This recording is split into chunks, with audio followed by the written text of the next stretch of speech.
Hello guys and welcome back to Discotheque Gnome Forest. I'm Light the Gnome and today we are playing the character event story, oh my god, character stories or something. I still didn't understand how to call them. Of Jiu Niangzi. I can't wait, I need to know what happened to her. She's dressed like at the end of the event and has her inside too, so I guess this will be after what happened at the end of the event. I'm not going to spoiler you if you still didn't saw the end of this part. Still, let's go in. I can't wait. I don't know if there is like an animation or something. Okay, no. To the town. Let's go.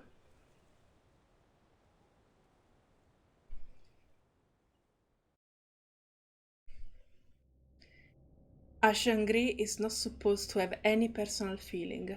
She fell because of you, because of the personal feeling. Oh, stay in this city, be their guardian, be XIANGRUI. Be XIANGRUI and then you will understand her.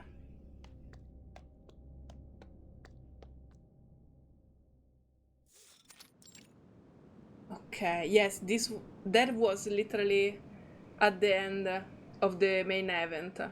Earth ramparts and stone walls rise up on the horizon. The towering city gates loom ahead. Travelers come and go, pausing only briefly within the gate's shadow to undergo inspection before being granted entry into the city. A bullock cart, sandwiched within the procession, slowly advances. It is halted in its tracks. Hey, stop there. Where is the cart? No, please don't tell me this is not... we don't have voice acting here? Oh no. Well, okay. I wasn't ready for this. I hope my throat will be okay. Because I also recorded another video before this, so okay. Just some dried mushroom I brought to sell, sir. Despite this claim, the thatched mat covering the cart is bulging unnaturally, as though something is hidden underneath. The guard approaches it with the scabbard in his words. A small figure springs out from beneath it, startling everyone in the vicinity. She is chewing on the piece of dried mushroom, mumbling under her breath. Okay. Hey, City. She... little baby. Oh no, this is before. Okay, when she was a child and they took her inside the city. Who are you? Are you in my cart? Hey, you're eating my mushrooms. Oh, Mommy isn't here. The dog is asking me to go to the city. Pay city. I'm hungry. Perhaps she got separated from her family. What's your name? Where did you come from? The guard extends his hand to help her down from the cart. She rejects the offer, instead grabbing another handful of mushroom and stuffing them into her mouth. Then with a deft leap, she lands on the back of the ox, pulling the cart. Hey, kid! Get down, now! The girl moves nimbly like a little bouncing bean, striding with ease as she darts between the carts and horses. In the blink of an eye, she vanished without a trace. Oh wow. She ran for it. Oh no, baby. She's alone. So, we're going to see the past, not the future. Ooh. Tap here to watch an exclusive story. The third and the ninth. Tap here to explore heaven behind the scene. Okay, during the event you can participate in a total of 4 surveys. After completing the observation, you can also make a deduction on the current event. Huh. Okay, guess I'm gonna... we have only 3? No. Okay. 8 stage. Okay. Let's start with the first one. The third and the ninth. Okay. Oh, any description? There isn't a description of the chapter this time. Okay. Third and ninth. Hello, we're back. The main street of Bay City bustled with activity. Crowds thronged the thoroughfare. The cries of vendors ring out, silk drape hide over the streets, and piles of red pomegranate and walnuts rise in the little tower of the market stall. A vendor pulls some freshly baked sesame burns out of the heather oven behind him and lays them in a streaming stack on the stall counter. They exude an aromatic fragrance. Wow. Smell nice, I guess. The little girl is huddled in front of the stall, her head barely peeking above the tabletop, her eyes unblinking, transfixed by the sesame buns. Ah, give me. The little girl points into her open mouth with her finger. Feeling hungry. Oh, baby. No money, no food. I'm running a business here. Now go away, shoo! The little one, not understanding a word, casually snatched up a bun and devours it. In recent days, the entire merchant hub has come to know this little beggar whose origin remain unknown, as she wanders the street all day and night. Hey, beggar kid, give that back. You've been stealing buns from me for days. Although the little one not understand the purpose of these words, she can still sense the building rage behind them. She turns tail and flees, but before she can take more than a step, she collides head on two figures. Where are you going? Oh, Fasao! Wait. The larger one catch her wrist. Okay. And will be the other one Billy Jean? I heard endless complaint about your stealing. You're not getting away. Not this time. I'll get you locked up away in prison. Then you'll never steal again. Oh. Okay. Yes, I got it right.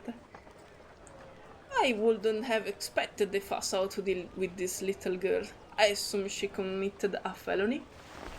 What you don't know, sir, is that this little beggar has been wandering the street for days. No one knows where she came from.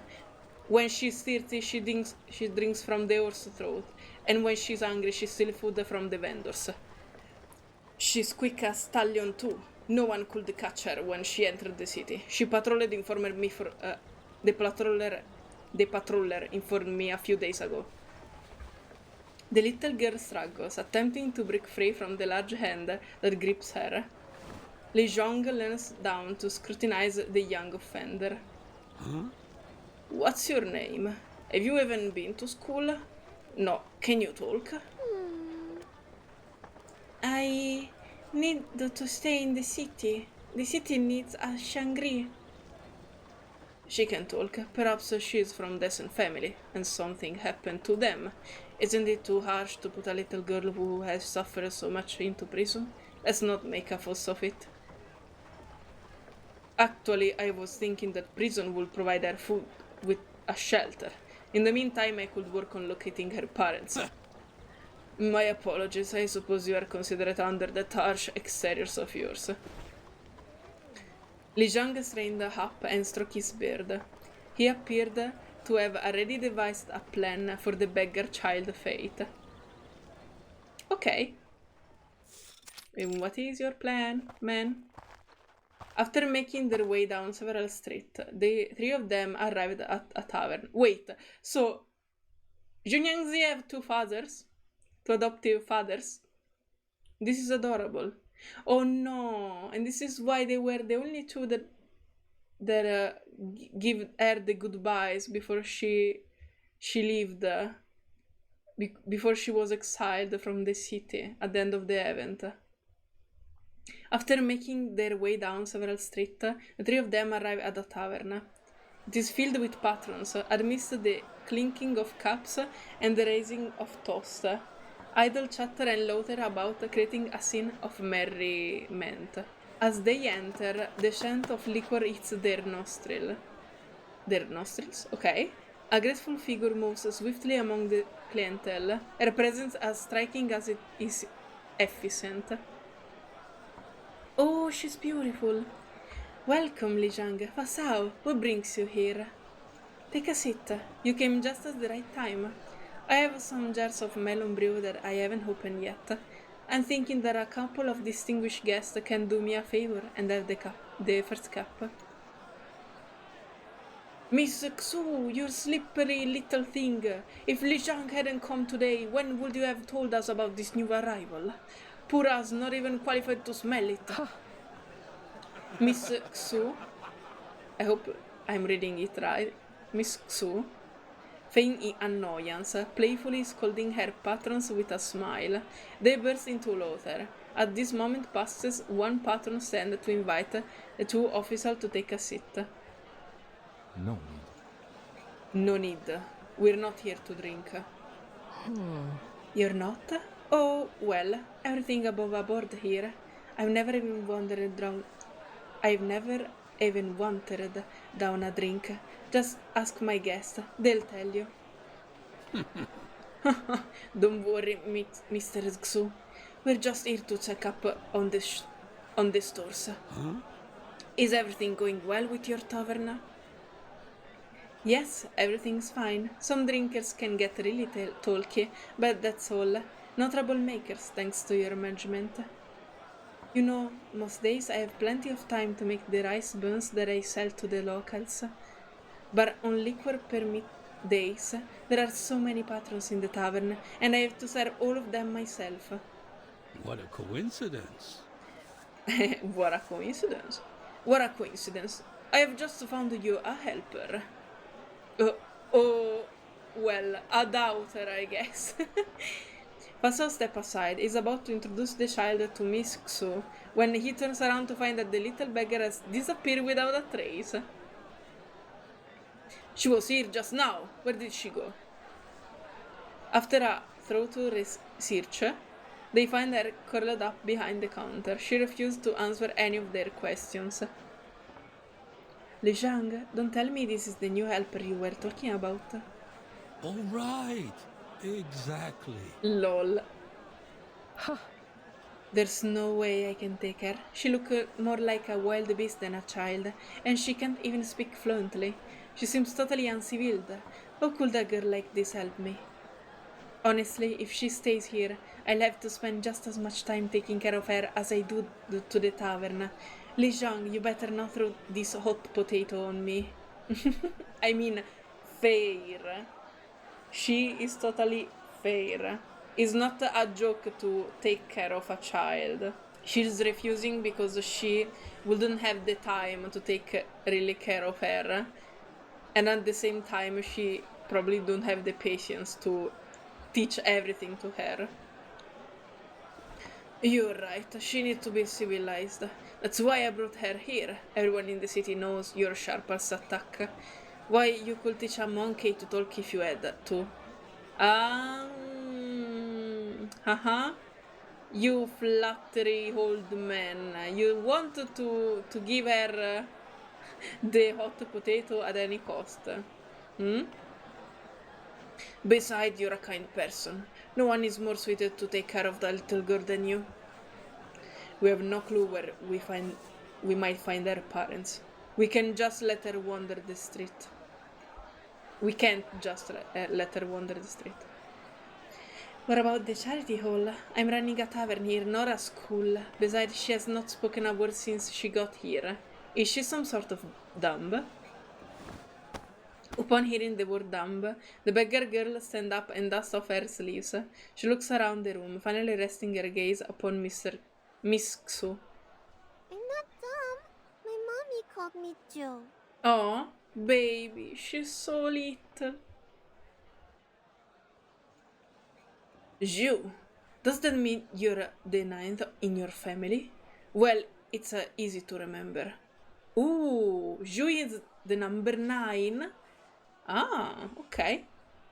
See, she didn't say a word to us the whole way here, but she's already talking to you. 3 and 9. What kind of fate could this be, if not a twisted one? Oh, because Xu is the number 3 and Jiu is the number 9? Wow, okay, fantastic. I'm learning something. Somehow, the poor gaze and innocent, carefree demeanor of this little beggar makes her difficult to show away. Eventually, Miss Xu's tone softens. Jiu, huh? You've been begging for days, yet you still had the energy to run and hide in the tavern. You must be healthy. She's quite the runner. Many adults couldn't keep up with her. Maybe she can help you run errands. But you see, the extra food and clothing, I can barely earn enough money to feed myself. That's also important when you took care of a child. And Li Zhong is going to be the sugar daddy, okay. Li Zhong wasted no time in instructing Fa Sao to produce the settlement fee and hand it over to Miss Xu. The patrons gather eager to see the amount, but Miss Xu waves them off with a flick in her wrist. They loathe among themselves and return to downing their drinks. This could be enough for now, but kids grow so fast, you know. I'll have to get her new clothes, new shoes every now and then. I heard many rumors of Xu Silvertongue. You surely don't disappoint. Never mind. Alright, you just won yourself the position of supplier to the Dishi. You'll be responsible for the ceremonial liquors during festivals. Thank you so much, Li Zhong. I'll make her the best liquid for the ceremonies. Wait, is Miss Shu the one of the first that Jiu Niangzi transformed into a Shulu? Is a striped horses, and then set her free to find her family. Well, I think at the end she also returned a human. At the end of the main event. I hope so. And of course, I'll make good care of her. I'll take good care of her. With the matter concluded, Li Zhong and Fa Sao do not linger any longer. There are still many tasks awaiting them in the city, and so they take their leave.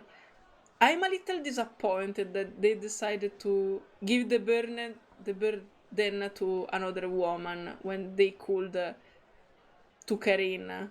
I mean, they decided to let a minor work inside a tavern and just give her to a woman instead of trying to... If they're the one that pay the bills for her education, at least took them in, no? Okay. Maybe we're too much into the past for this type of reasoning. The tavern quickly regained its early liveliness, okay. In this precious liquor permit day, not a single moment must be wasted. Mixu is still adjusting to the sudden arrival of her unexpected helper, or daughter. Follow me. You'll be staying in the tavern from now on. Starting tomorrow, you'll help me run the business. If you need anything, just tell me. Oh, and don't steal from hoarders again. Waters, I'm thirsty. Water's in the yard. I'll get it for you. Oh.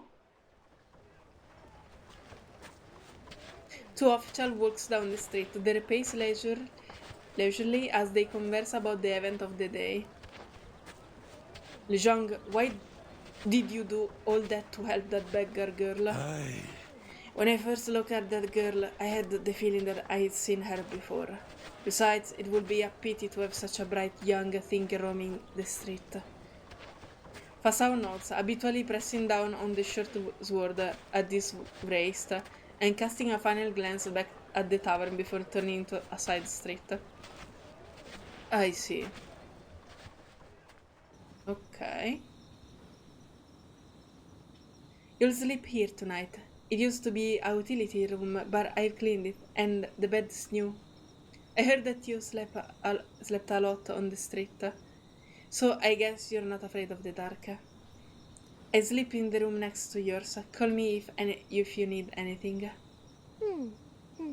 Yes, sleep when you're sleepy. She rests her hand by her hair, tilts her head, and feigns the sound of slumber.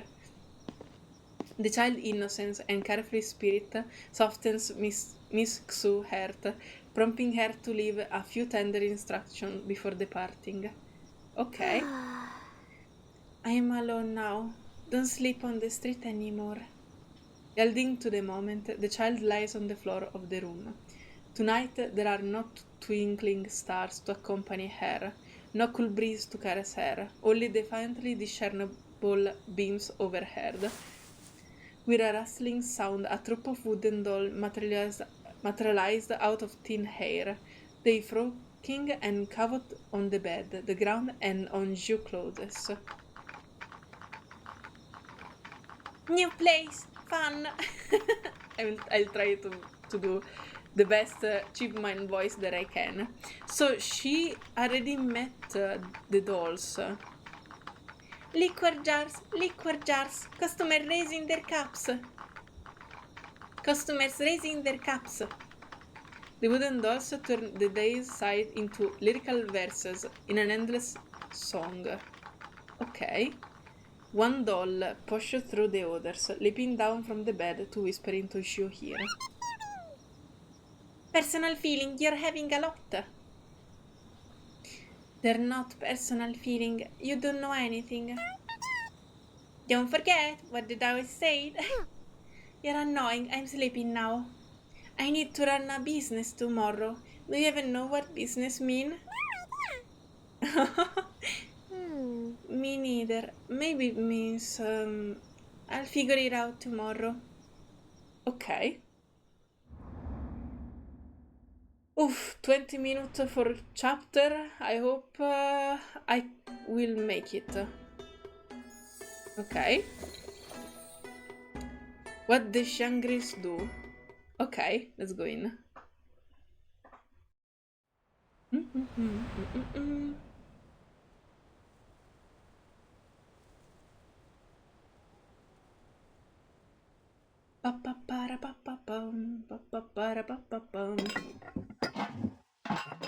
As the sun begins to rise, so too does the sound of clanging and clattering, a cacophony of pots and pans crescendos, accompanied by the clicking of liquor jars being shuffled about. Suddenly the door is thrust open. Hey! Rise and shine, girl! It's the liquor permit day. Guests are coming. It's going to be a long day. If only they would go to work as early as they come to the tavern. Why are you sleeping on the floor? Did you fall down in your sleep? Get up, come on, don't get cold. I don't wanna wake up. Aww. Sleep is good. What a lazy girl. No work and no food. You're not going to steal from me like you did from those vendors on the street? I'll get you to work. Miss Xu swiftly lifts the slugger from the ground, dusts off the dirt from her body, wipes her face and pushes her out the door. It seems that for the first time in years, Jiu is not allowed to wake up on her own accord. In the tavern, our business is to sell people liquor and earn money. To work here, you'll need to be able to recognize all the liquors. Wherever the customer orders, we serve them. Every patron, rich or poor, has their own preference. It is only through matching those preferences that you make money in this business. A wealthy man won't always want the most expensive wine, and a poor man won't always want the cheapest. Your first task is to memorize all the names of the different liquors. I don't want to do business, too sleepy. And I don't want to remember anything. The street is better, I just take wherever I want. Taking things without permission is called stealing. That's what thieves do. Listen, here in my tavern you need to work to get food, otherwise I'll only give you water. Sweetie, every living person needs a certain job to make a living. Fantastic. Yes, you'll be tired, exhausted even, but through work you can earn the food you need. 小九. Do you understand, Jiu? I guess. Work for food or go hungry. This straightforward explanation leaves no room for debate. Miss Xu, I can't read, my god. Miss Xu feels satisfied that she has corrected the girl beggar-like behavior by a fraction or two. Miss Xu then leads Ju to the front hall of the tavern. Let's go! At the sunrises higher, the street becomes busier. Several early patrons have already arrived at the tavern and are now peering in from the entrance. Miss Xu quickly ushers them to their seat and ladles out their liquor, serving them according to their respective preference. Once they settle in, Miss Xu takes Zhu aside for more detailed instruction. Different liquors taste different and have different costs. There are 3 aspects through which you can tell liquors apart: transparency, scent, and taste. A good liquor should be transparent, have a mellow aroma, and have a long-lasting aftertaste. No? That's what the customer are after. Accompanied by Xiu, Miss Xu saunters past the liquor cabinet, where rows of liquor jars stand like a troop of portly warriors, awaiting the general's inspection.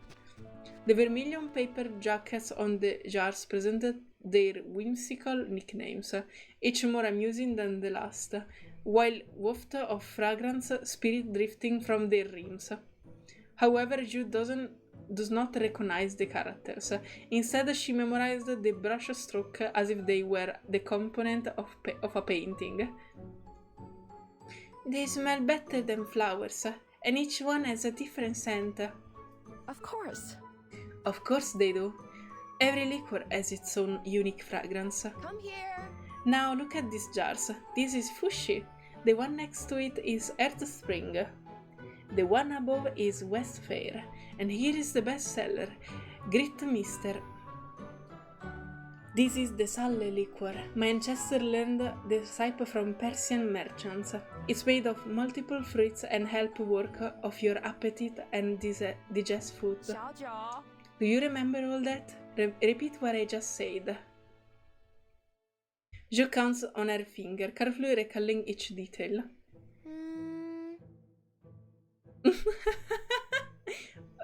No, not really. I'm sorry, Jo. You need to repeat the test. Dirty thing. West hair. Crazy sir. Sunny liquor. Helps workout.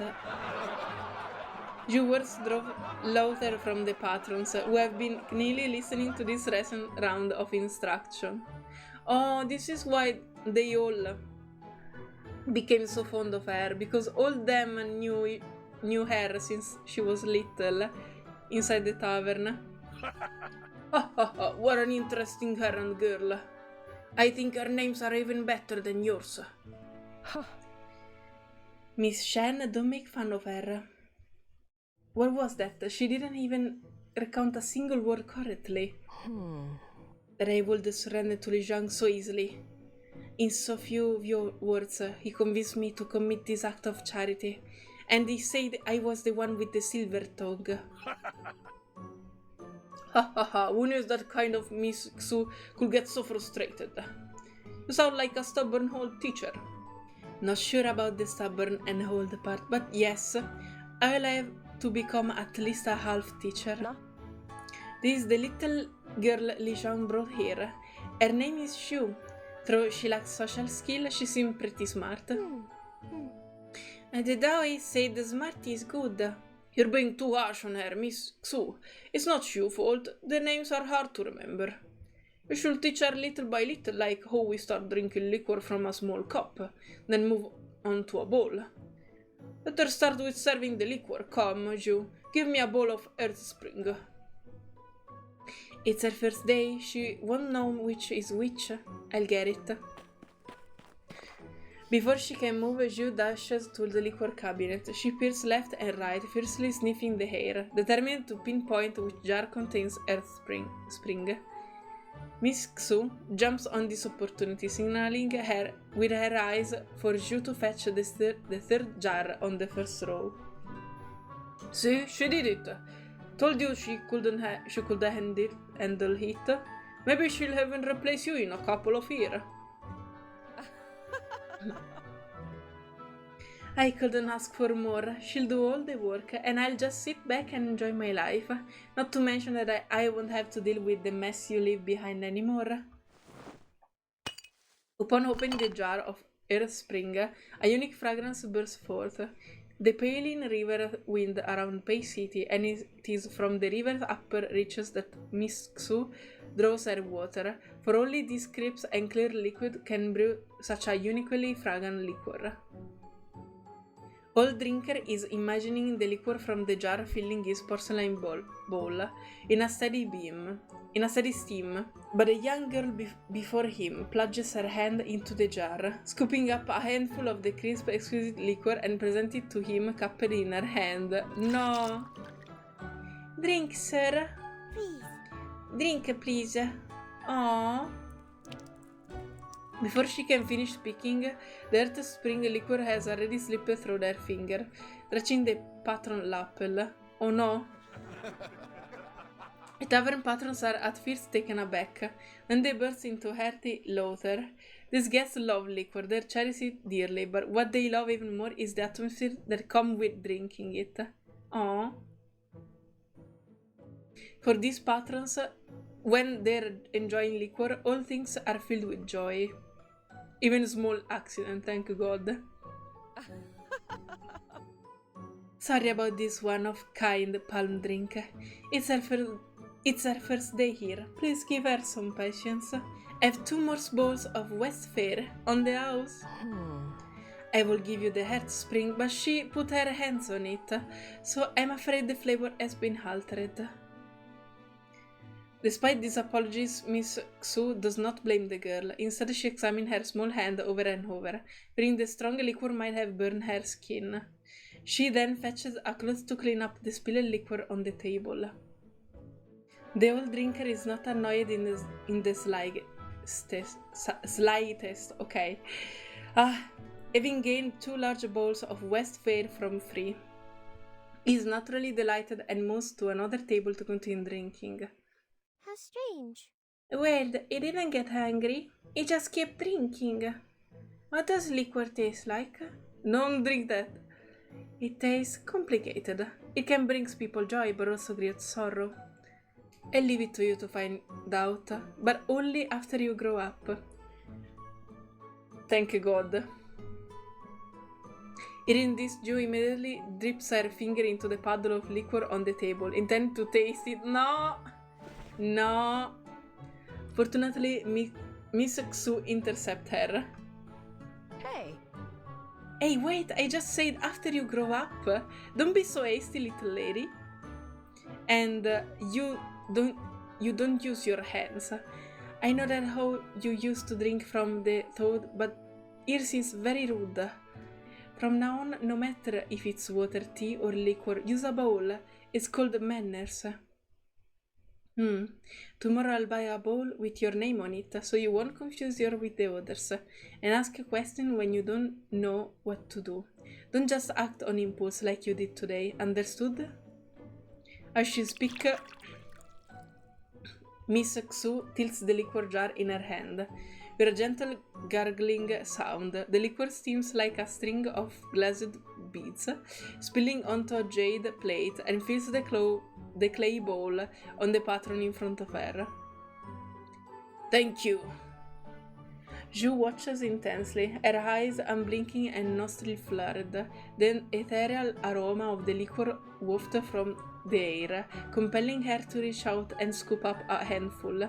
Then, like a beast quenching its thirst, she tilts her head back and pours it into her mouth. Not a soul around her is quick enough to intervene. In an instant, an indescribable taste spread across her throat, unlike anything the child has ever tasted before. It's burning. It's burning my tongue so hot. No, poor baby. You shouldn't do that. She said don't do that. Why did you do that?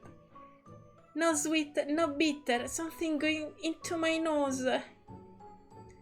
Her throat instantly begins to burn, and tears and snot threaten to run from her eyes and nose. She scrunches up her face, fanning her mouth with her hands, and smacking her tongue against the roof of her mouth. Bleh, this is disgusting. It burns. Why do people like this? Hey, Oh my, don't do that again, Jiu. And you're too young to understand why. Besides, no one can drink this kind of things every day. At this moment, a patroller entered the tavern, carrying a bundle of cloth in his hand. He stands firmly in the center of the hall, surveys the room, and heads straight for Miss Xu. Miss Xu, here are some old clothes from Li Zhang family. All are gently used. He said it to give to the beggar. She's not a beggar anymore. Her name is Xu. Please send my thanks to Li Zhang. And thanks you too, sir. You've come all the way here. Why not take a rest and have a drink? Tomorrow is the start of the liquor ban, so you'll have to wait half a month before we can serve you again. But I'm still on duty. Oh, but could you fill my water bag for later? I'll drink with my friends after duty hours. As Miss Xu opens the jar and pours the liquor, the patrons around her begins to whisper among themselves. Liquor ban, liquor permit. Look how we suffer from them. All because of that darn regulation. No group drinking except holidays. If only they had just banned group drinking. But they stopped the whole drinking altogether. We became friendly by drinking together in this tavern, but because of the ban, we have less than 2 weeks a month when we can even drink. Funny, said that Mr. Shen. I've seen you drink a lot, no matter on ban days, on permit days.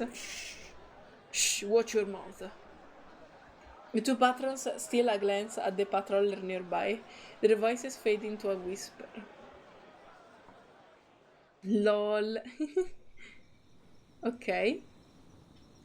The daylight hours fly by swiftly, come nightfall. She lies on her bed, soreness in her body and weakness in her legs. She has run back and forth through the front all day. In the darkness, the wooden dolls emerge once more, hopping onto the bed, the one after another, and dancing beside her. Lying down, lying down. Working is exhausting. Working is hard. How was the business? Business is tiring, but there are interesting things. Dirty things, west air, crazy air. There are very spicy liquors, you know. Don't know at all. Where is XIANGRUI? XIANGRUI, don't forget. Stop rushing me. I look for it. The people here know so many things, especially Miss Xu. The XIANGRUI. What exactly is a XIANGRUI? Good question. They said to her to find something or someone, and they didn't explain anything to her. Fantastic.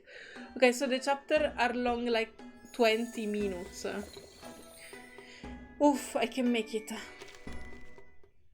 So the video could be long. Almost 2 hours.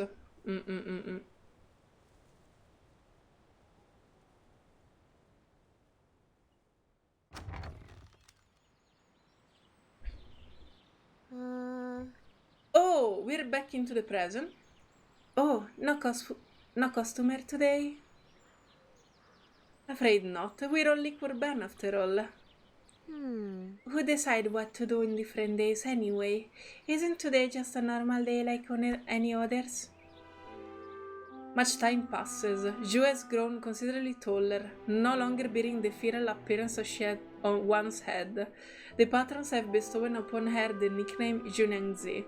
Regardless, her as young maiden charged with selling and serving liquor, and indeed as Miss Xu's successor. It didn't take long for her to shed her childhood demeanor.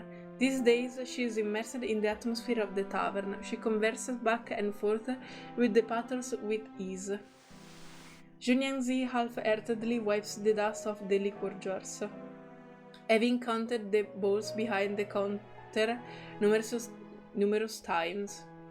She wandered the hall, idle and bored, and began to read the regulation on liquor sale and consumption, placard posted on one of the pillars. I can't read it. Save it for a few characters. The customer talk about it all the time. So often that I cannot even recite it now. This regulation aims to prioritize the use of grain for food over liquor. Miss Xu reads it during the liquor ban too, as if it could make the permit days come sooner. The regulations are filled with verbose and tedious phrases, but it is only at the end that is clearly tasted. Citizens are permitted to drink during holiday, as on the first and 15 days of the month. Drinking is prohibited on all other days, including groups drinking, private drinking, and the sale of liquor in taverns. If not liquors, what else will be sold in taverns?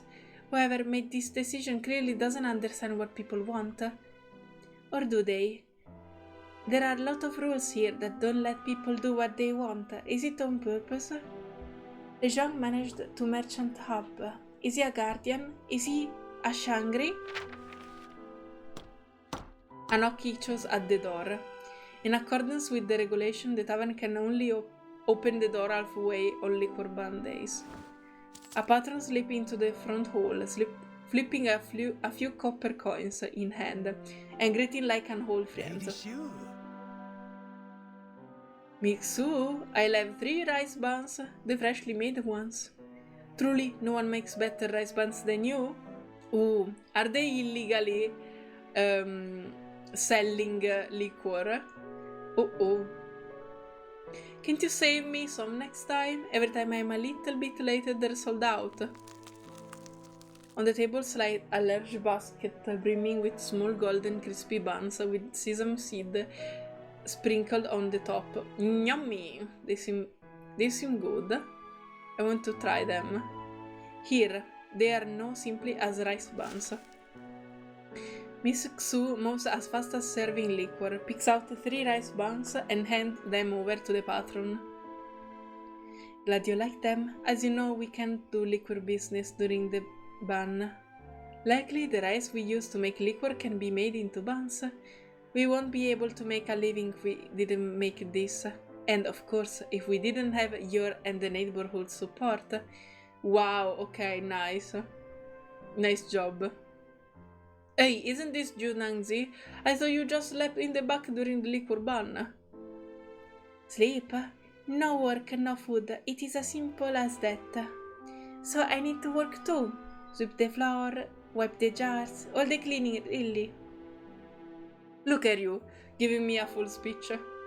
I remember when you first got here, you could barely say a full sentence.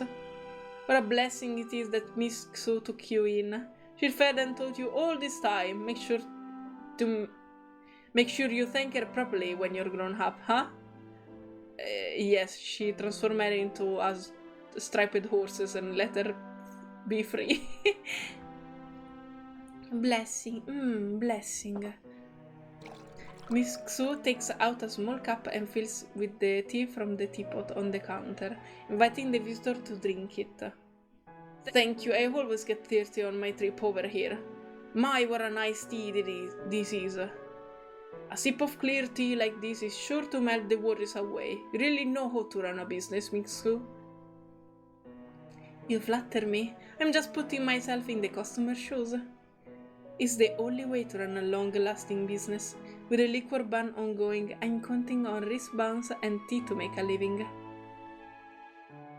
Throughout the morning, a steady stream of customers come to buy her buns, until only 7 or 8 remain in the basket.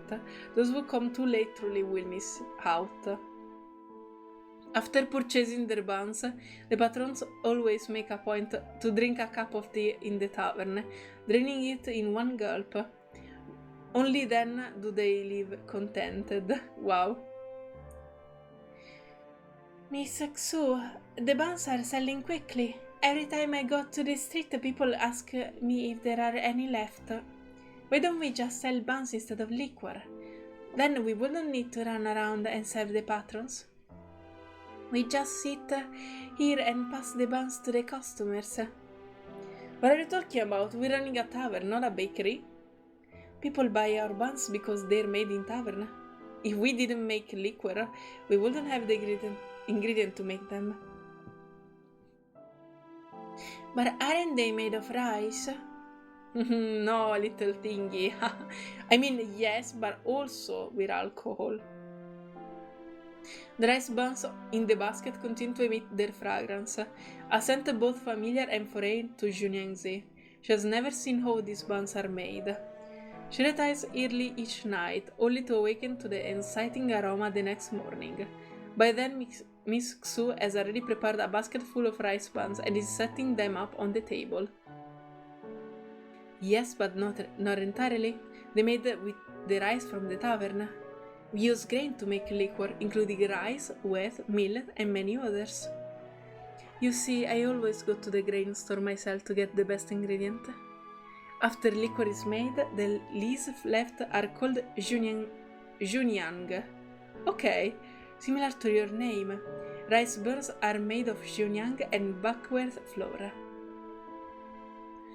Oh, I didn't know that. No wonder it smells better than other buns. But it comes at a cost. Making buns is more tiring than making liquor. As she speaks, Miss Xu playfully taps the tip of Jiu Niangzi's nose. The freshly made rice buns taste the best. They lose their fragrance after a day. To make the buns, we need to take the Jiu Niangzi out of the liquor jar before 3 in the morning and mix the flour before 5. Shape nearly 100 of them. Then heat the earthen oven and put them inside. I wouldn't have to work so hard if there were no liquor buns. Let alone the neighbor is counting on me to make these buns. Neighborhood is counting on you. People need Miss Xu. Though Miss Xu speaks only of making buns and other mundane tasks, she gives her listener pause for thought. Jiu Niangzi hears tears, and she suddenly recalled the words of the Taoist. Do you know that? Miss Xu, do you know what a XIANGRUI is? I heard that is something good. Where did you hear that? About that? Oh, from the drinkers, of course. They're just drunk and talking nonsense. Don't take it seriously. But I have heard about XIANGRUI. They say the divine beast, guardians with special powers. Have you seen it before? Can I see it? Upon hearing that Miss Xu holds some insight on XIANGRUI, Jiu Niangzi becomes quite agitated, eagerly moving closer to her. Miss Xu has no choice but to guide Jiu Niangzi to first take a seat before she begins speaking to her properly. All right. I need to make a break after this chapter because my throat is killing me. Easy, girl. There's not much I can tell you. The frequencies say that before the bridge was broken, the city had a XIANGRUI as a guardian. It looked like a horse, and it ran faster than the wind. But his story is long lost to time. No one knows if it's real. Do you know what a XIANGRUI does? Or how it becomes one? Just like in every story, they help people when they need it, and disappear soon after they're safe. Ooh, okay. It makes sense, thinking about the ending of the main event. As for how to become one, there are monsters and yaos. I never heard of a person becoming a XIANGRUI. Seeing Jiu Niangzi sitting there with her ears perked up, she dares not hold back a single word. You're just like that boy from the silk store.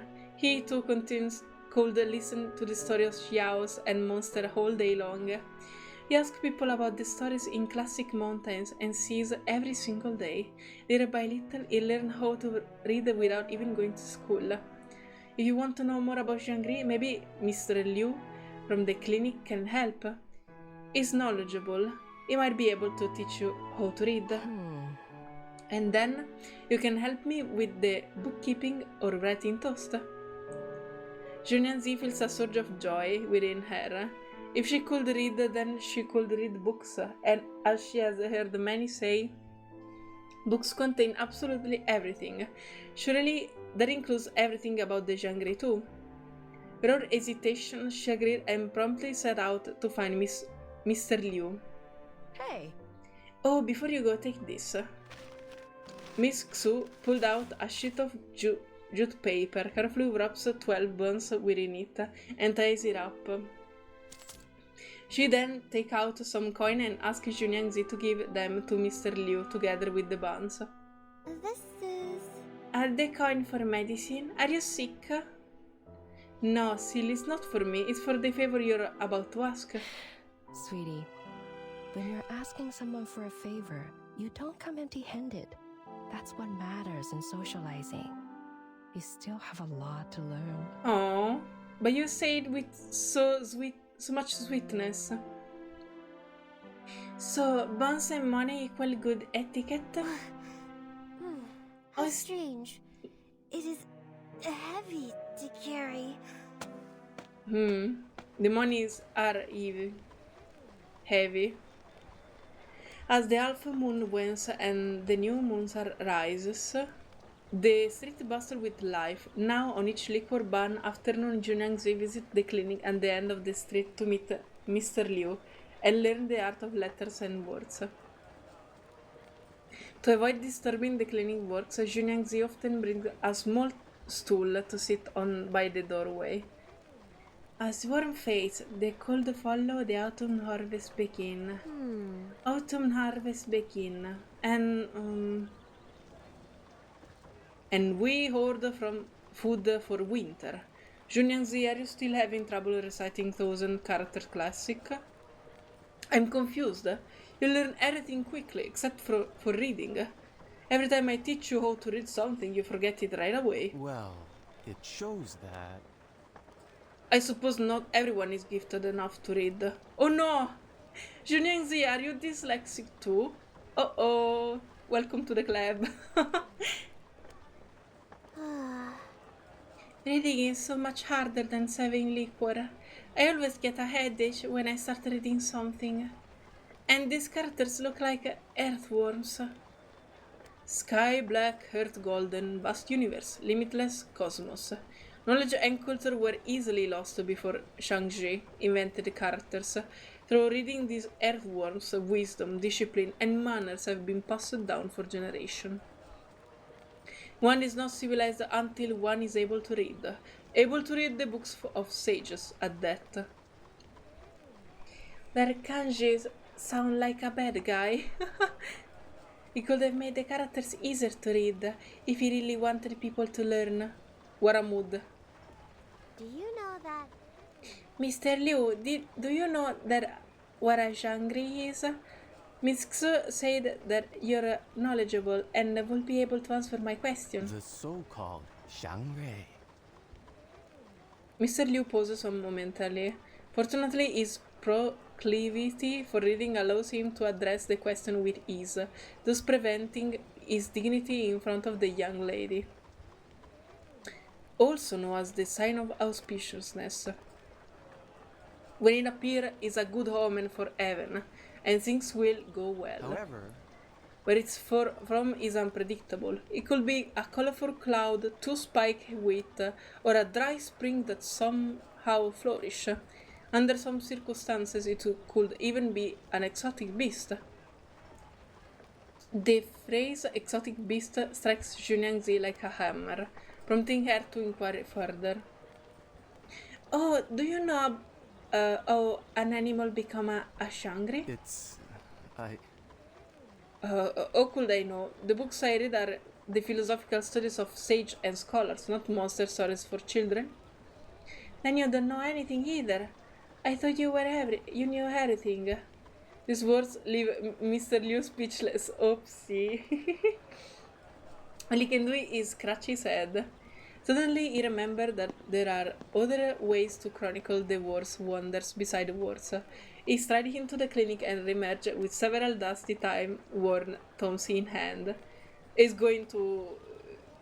he didn't take it lightly, he's going to read everything. As he unfurls their pages, they reveal coarsely printed illustration of mountain spirit and wild monsters, each annotated in a diminutive square script. Here. These are picture books about the monster stories you like. There's only a little text. You can research the XIANGRUI legend while learning some characters. 2 birds, 1 stone, and all that. Jiu Niangzi takes the book and cradles it gently with her hand. They turn the pages in awe. Seizing this quiet moment, Mr. Liu takes out 2 rice buns and places a large bowl on the counter. Huh? I want a rice bun too. I remember that. So you can drink. I thought Miss Xu said that you didn't like the taste of liquor. Even the most expensive drinker can't eat a rice bun without water. What are you talking about? I don't drink. I just want to know what the rice buns taste like. Miss Xu never let me have one before. Maybe because they're made with liquor. Oh dear, so Miss Xu didn't tell you. I fear I've said too much. But you do live in the tavern and help her do all the work. It's only a matter of time before you find out. Alright, I'll show you. Mr. Liu carefully crumples a rice bun into the bowl. He then pours hot tea over it, and a familiar aroma wafts into Jiu Niangzi's nostrils. Oh, they don't eat directly the buns, they can extract liquor from them. Their mellow fermented fragrance, mixed with the dry scent of sesame and the smoky aroma of the roasted herb, fills the air. Huh? Whoa, the water turned the bun into liquor. Jiu Niangzi leans over the counter, her delicate face reflects on the bowl. The rice bun has dissolved, leaving only a few giant at the bottom of the grains at the bottom of the bowl. Because of the liquor ban, we can directly buy liquor, so Mixu came up with this rice bun idea.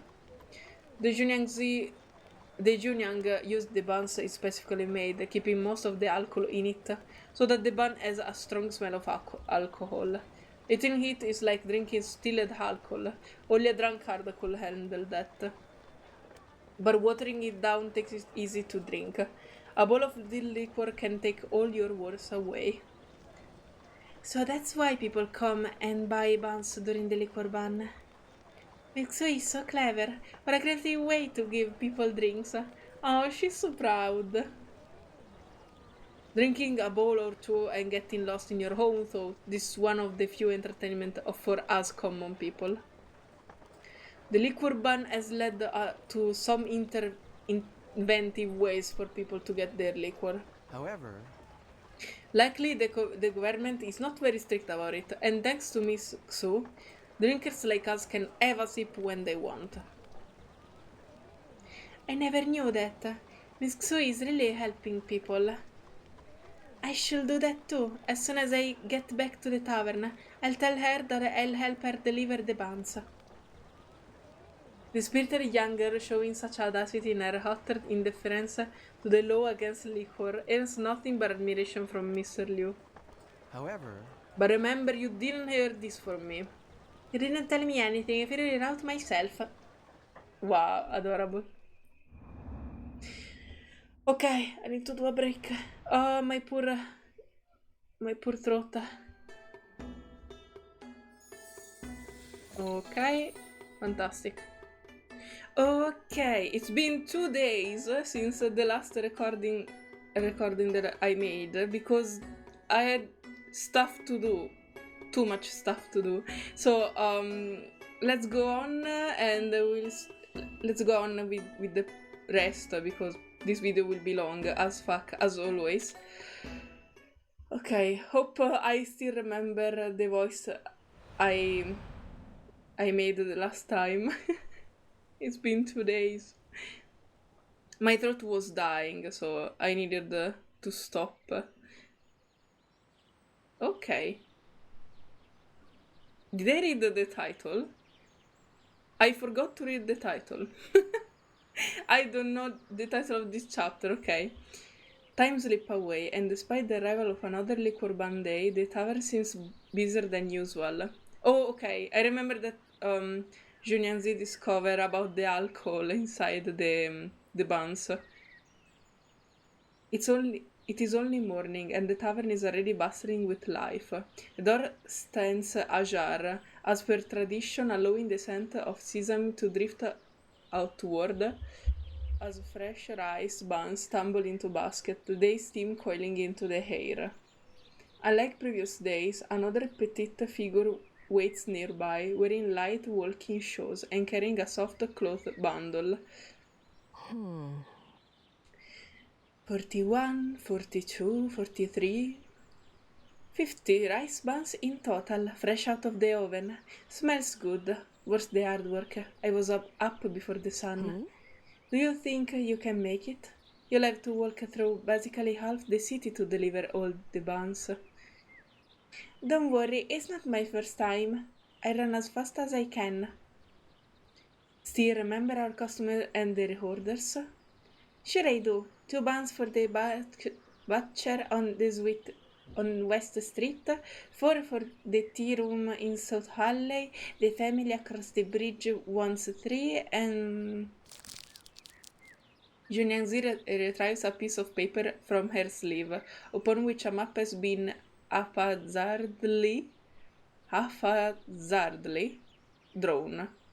Okay, making the location of the shop she must deliver to today. See, I wrote it down. Since I've learned how to read and write, I can remember them easily. Upon closer inspection, the list will give most people a good loath.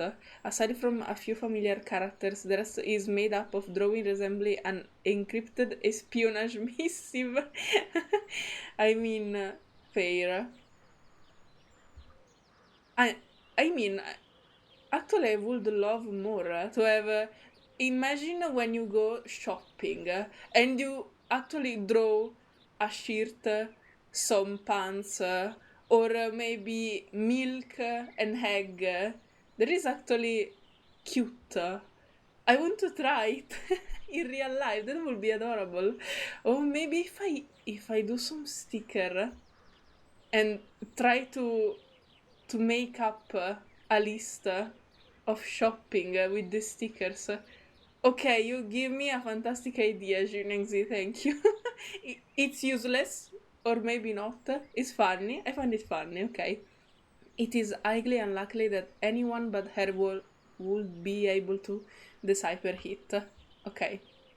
Be careful, stay alert to the patrollers. If you're thirsty, just ask for a cup of tea when you get to the tea room. The owner will give you one.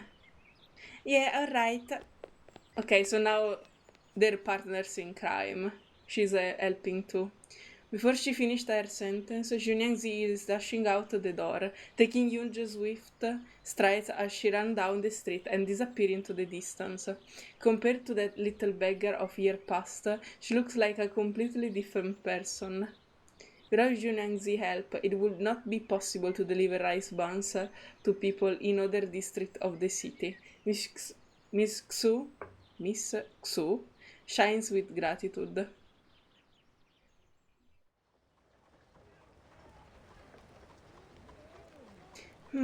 Should I go east or west? Should I go east or west first? Or could I start with the closer ones and then the farthest ones? That's the most logic conclusion, yes.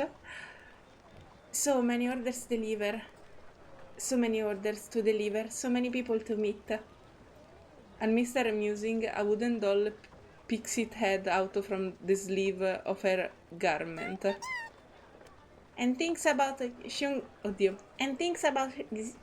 to ask, don't forget. Alright, XIANGRUI, I need to ask around. Hey, I didn't call you. Why did you come out? Hide quickly. Why is she hiding the dolls? She were hiding them even in the main story. Are they so like some evil being? Because I remember Li Zhang that was super angry and scared when learning that she was listening to the doll all this time. After tucking the wooden doll back into her sleeve, Jiu Niangzi spent half of the day running through the city and delivered over half of the rice buns.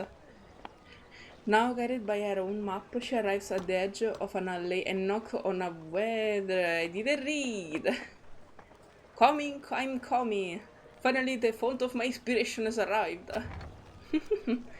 I've been waiting all day, Jiu Niangzi. Mr. Lee, the BUNS you order are here. That's good. Great, great. Very good. Great. I'll get water to mix them together.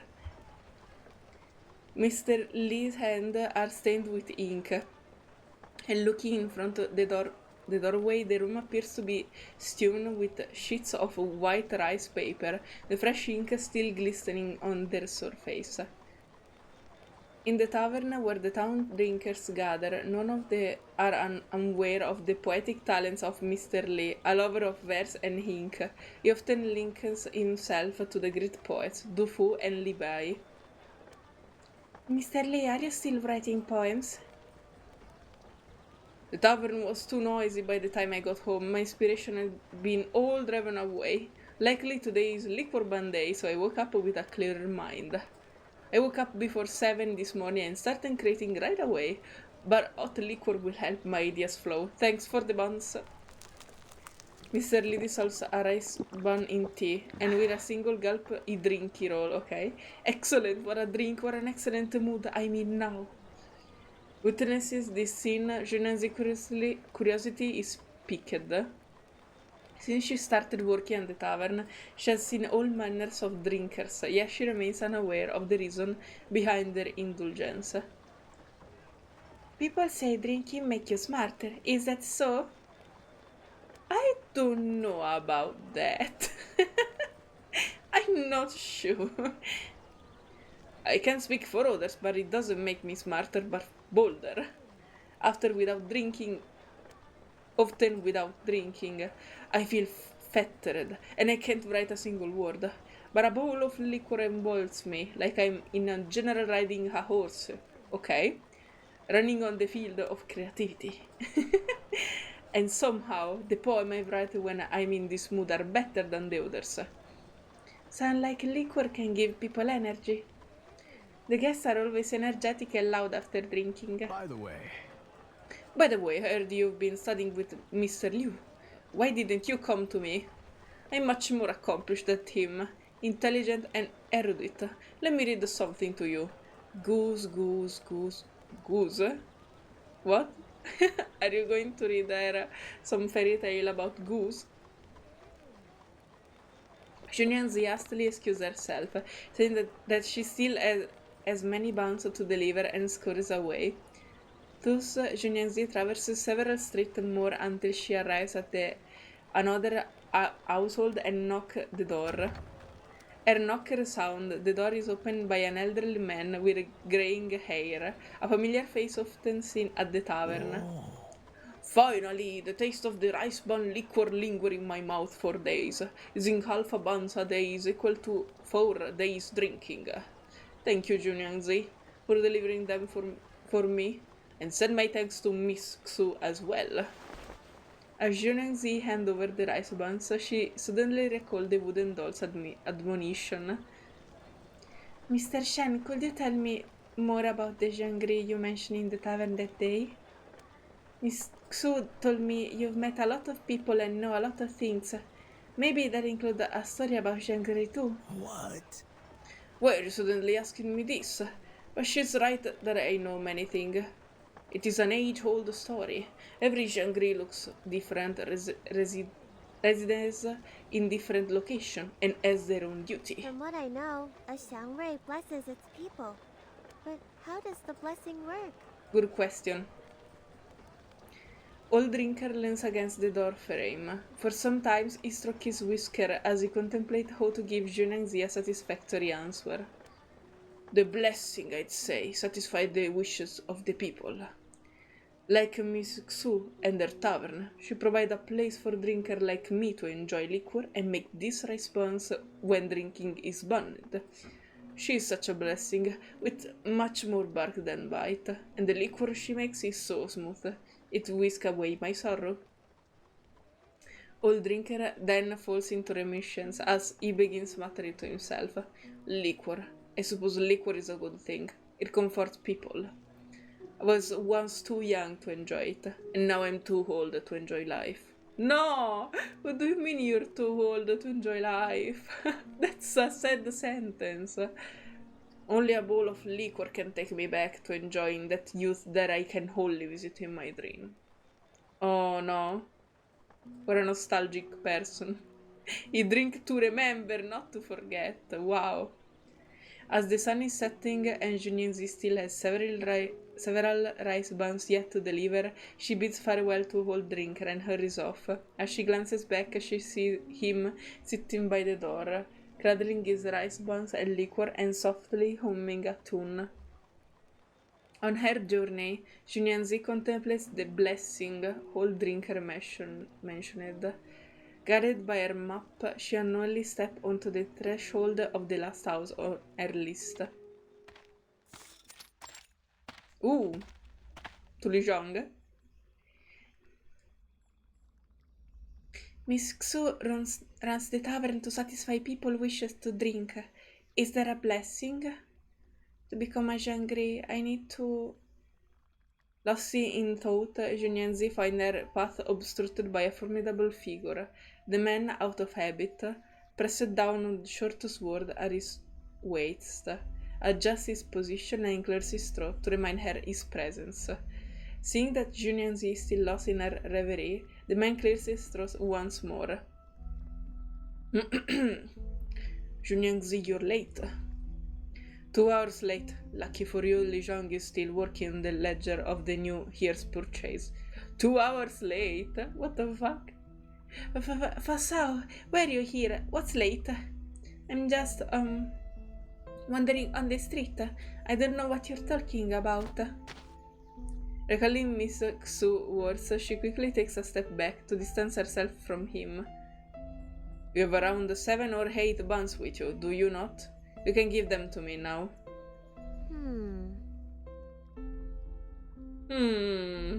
Does he drink buns too? Wait, it is accurate to say drink or eat. In this case, I think they drink the buns, not eating them. Okay. After a moment of hesitation, Jiu Niangzi hands over the rest of the buns, her heart pounding on her chest, anticipating the judgment of the law. Unsure of what the punishment might be for breaking the liquor ban, Jiu Niangzi waits silently. Don't worry, he will never frame you. He wants to eat bum himself, okay. But he does not blame her. Instead, he fishes out 7 or 8 copper coins from his person and counts them out before presenting them to her. This is... Hehe. It's for the buns. We officials aren't freeloaders. Hurry. Take this. Ooh. They're rice buns made from the material from making liquor. If you just eat them like that... I know. Ooh, okay. I know. Yesterday I sent someone to the tavern and asked that they be sent to the Zishi. I expected you to arrive earlier. A member of the patrol team just got promoted. We've been waiting for this to celebrate. Okay, nice. As he speaks, a figure emerges from the Zishi, exuding an air of authority and kindness. It is Lijiang. Jiu Niangzi hasn't seen him for quite some time. My work is done here. Time to head back, Fasao. Huh? Oh, isn't this Jiu Niangzi? You've grown up now. I heard you're doing a good job in the tavern. The patrollers always talk about you. Thank you, Lijiang. But what are you two talking about? Is there something I should know? No. No. No, nothing. I'm just asking Fasao about XIANGRUI. I've been studying with Miss Liu these days, and so the word XIANGRUI is said to be some divine beast that protects people, but nothing more. So I was asking him about the XIANGRUI in Pei City. Perhaps it's been recorded in the collection of the county archive. Archive? I don't know. Can I check them? Citizens are prohibited from entering the archive. Along with the collection, the classified country annuals are preserved there. Put your curiosity away, Jiu Niangzi. It's time for you to go back home now. Aww. Shame on you. Willy Zhang and Fasao facing into the distance. Like, to all the people. No, okay. No all the people shame. Jiu Niangzi gives her bundle a shake, catches some sesame seed in her hand, and starts chewing on them. Throughout the day, Jiu Niangzi encounters many individuals, but Fasao's action intrigued her more than anything else.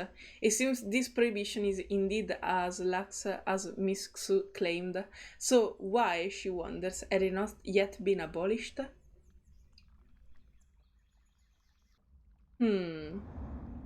Okay.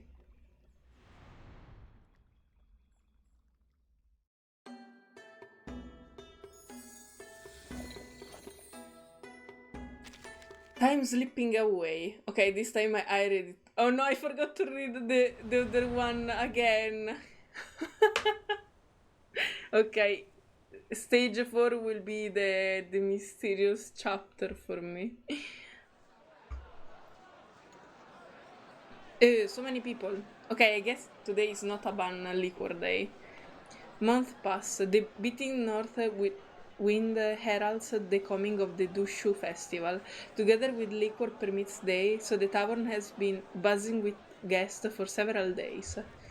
The front hall is warmed by a charcoal fire, creating a cozy and festive atmosphere. In recent days, the town celebrates Storyteller, has taken the stage. Okay. Hello. Oh, I don't like this background. I have PTSD for this background. Don't do this to me.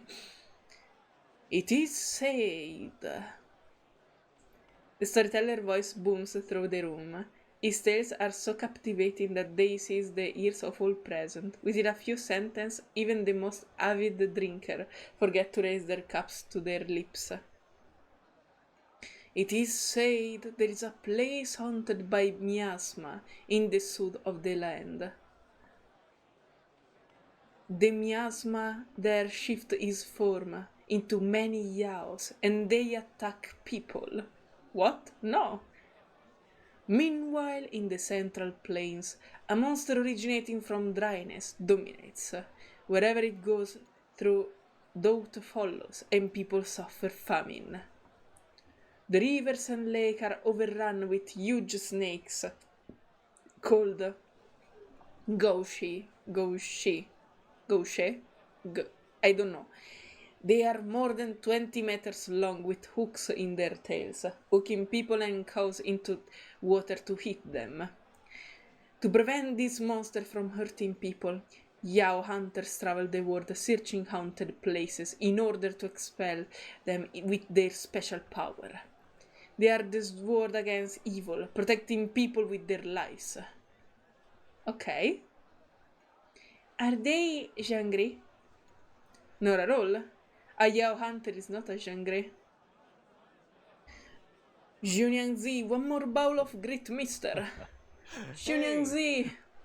She's completely engrossed in the storyteller narrative, remaining oblivious to her surrounding until Miss Xu comes over and tucks her sleeve.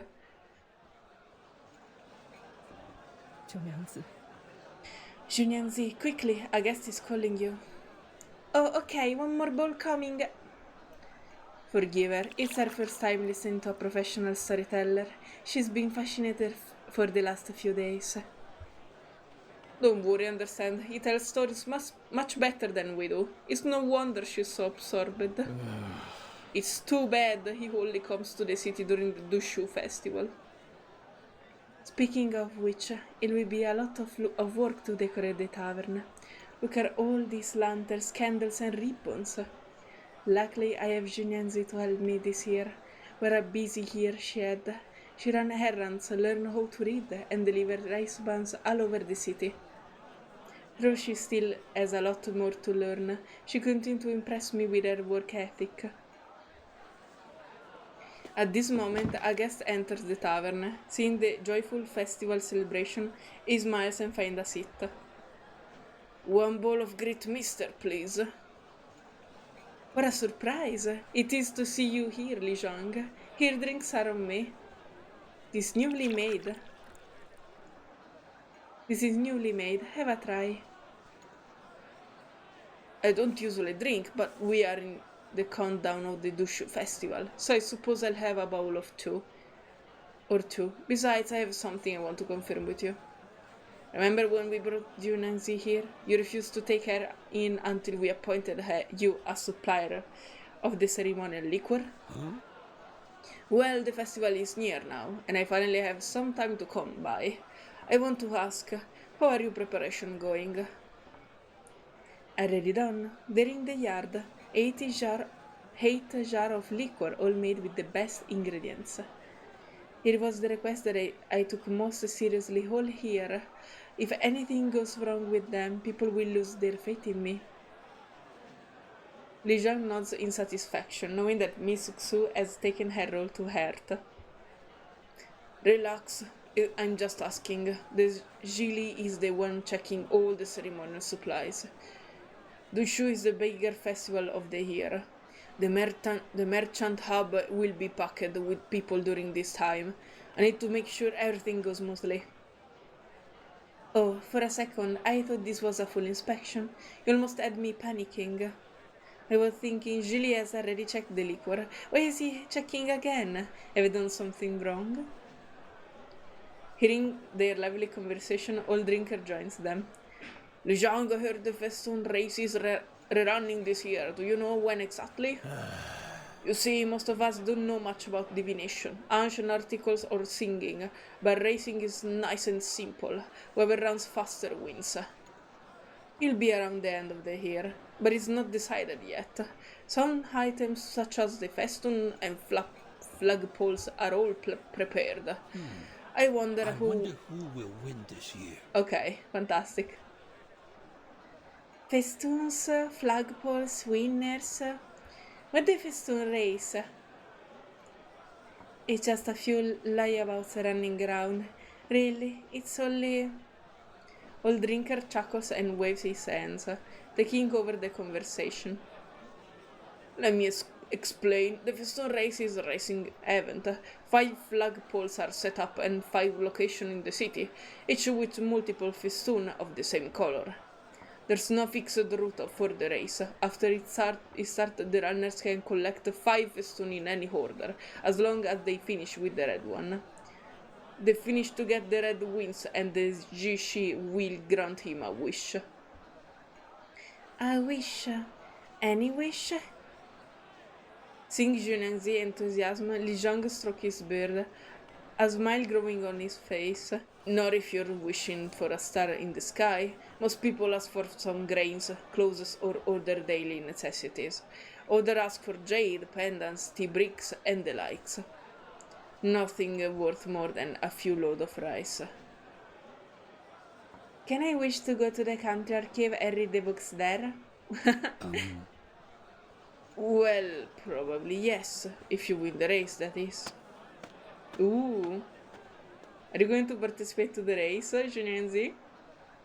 After a brief chat, Li Zhang takes his leave, and Miss Xu hurries over to speak with Jiu Niangzi. Jiu Niangzi, are you serious about joining the festoon race? Every past winner has been a patroller. They're strong and, of course, know the city like the back of their hands. I know the city well too. I deliver BUNS all over the city all the time. And I'm a fast runner, much faster than before. Well, you surely are, but I'm worried you might get hurt during the race. If something goes wrong, we'll take over the... See me in the yard tonight. I have something to tell you. Ooh. Ooh, okay. Oh no, is this the moment where she's going to say to her, I want to give the tavern to you because I want to return to my family, and Jiu Niangzi transforms her into a Lushu? As night falls, the courtyard is stripped of its daytime claymore, leaving only the liquor jar standing against the wall. There is no sound but the gurgling of water, a bubbling particularly pronounced in the stillness of the night. Jiu Niangzi, mimicking Miss Xu, dips the liquor ladle into vat, scooping out the last to place in a wooden basin. By the time she reaches the kitchen, an oil lamp has already been lit on the table, with the flour piled beside it. The K is the ratio of the ingredients. 4 cups of Jiu Niangzi, of Jiu Niang, and 1 cup of wheat flour, no water. Before you mix them together, you need to squeeze the liquor out of it, so the bun will be chewy. Always use newly ground wheat flour. Inspect the flour for any large particles. It should be as fine as rouge powder. Oh, she is teaching her how to make the buns. Jiu Niangzi follows each step, and Miss Xu instructs her. She mixes the lees with her wheat flour and, using a special technique, patiently kneads them together.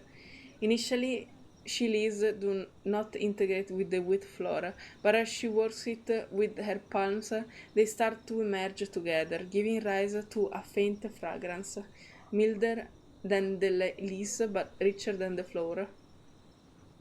It's fun to make. The dog is soft and white. What's next? Flattering it and put it on the earthen oven? Not quite. There's one last step. Stay calm, right? There's no need to be afraid. Miss Xu brings out a square wooden board and scatters a handful of wheat grain upon it. She then tilts a bowl of water, flicking her fingers to sprinkle water over the grain. She mutters under her breath, and in a matter of moments, the wheat grains begin to sprout open, growing upward as if devouring the air itself. Jiu Niangzi watched the scene intensely as the wheat sprout on the table grow to the length of her palm before coming to a halt. You know magic? It's my arcane skill, nothing special. I can master the growth of malt. Actually, there are many others in the city who can do much more. Oh wow, so you're an arcanist too. Nice to know. Wow, okay. Yes, it is indeed not very useful arcane skill in combat, but I think it's very useful for other thingy, like making buns.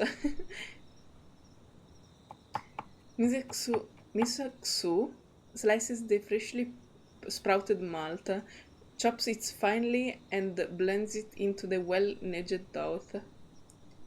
This is the secret to our rice buns, the malt. It takes days for it to grow naturally, but my skill saved a lot of times. Have you had malt before? No, but I know it can be made into candy. It can make liquor too. My father was the one who brought the recipe for Ale to the city. He was a merchant traveling the world after he met my mother. Oh, wait, backstory. Hoo. After he met my mother, he decided to stay here and open this tavern. Okay, so it's a family tradition. When I was a little girl, my mother always said that, thanks to my arcane skill, we could make liquor faster than any other tavern. Wow, useful, very useful. And my father told me stories of these travels. Today, what the storyteller said about... Oh wait, isn't it actually very bad if you have an arcane skill like creating bread from just a bunch of flour? Isn't it bad if you actually hate that job? I don't know, you want to be an artist, but you can only make bread. What do? You still take on the shop of your family? Or you try to become like an artist with sculpture of bread? Or something like this. I mean, do you like your tavern work, or is just because it's family tradition. Miss Xu's voice grows fainter, her mind drifting off, as though she were recalling some past event. My yearning to travel the world gets stronger day by day, yet here I am still at this tavern. There's always something that stopped me from getting out of the city, or even out of from the front gate, for that matter. Miss Xu. Are you also trapped here? Also. Miss Xu gaze fall upon the flickering candlelight. The shadow of the room seems to have taken the shape of things from long ago. She simply shakes her head. Miss Xu looks at Jiu Niangzi and sees a reflection of her younger self. Suddenly, she feels a weariness enveloping her. Jiu Niangzi. Forget it. Go to sleep, Jiu Niangzi. Go to sleep. Oh no. After returning to her room, Jiu Niangzi linger on Miss Xu. It seems the people of Bay City all have their individual worries, be it Li Zhang, Miss Xu, or the patrons.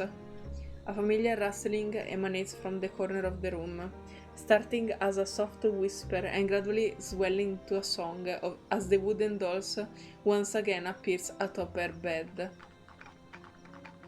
Make buns! Make buns! Make buns! Grow malt! A wooden doll climbs up Jiu Niangzi's sleeve. You have personal feelings. You treat her as family. You will never be a Jiangri. Oh no. Hey, stop! Shut up! I don't have any personal feeling, okay? So just stop talking. I mean, if a real Jiangri started to have feelings for another human, how can an half Jiangri not have feelings? She's half human, and humans are made of feelings. It's literally impossible. Can be a Jiangri, can go out of the city forever and ever. You're mean. I won't stay here forever. I won't. Jiu Niangzi turns her back, doing her best to ignore the encroaching chaos, yet her heart remains plunged into turmoil.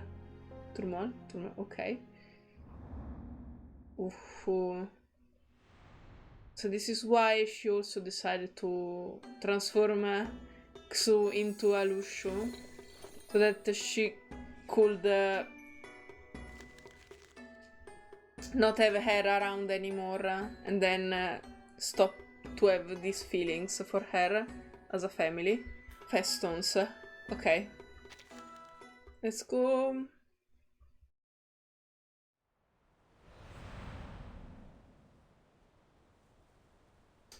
It's time to the bad things to happen.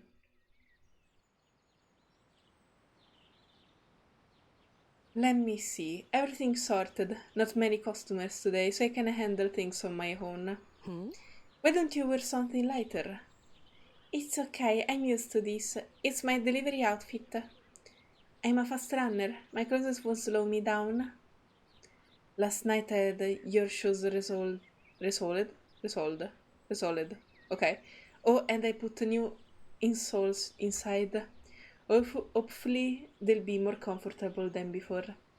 Oh, you're such a nice person.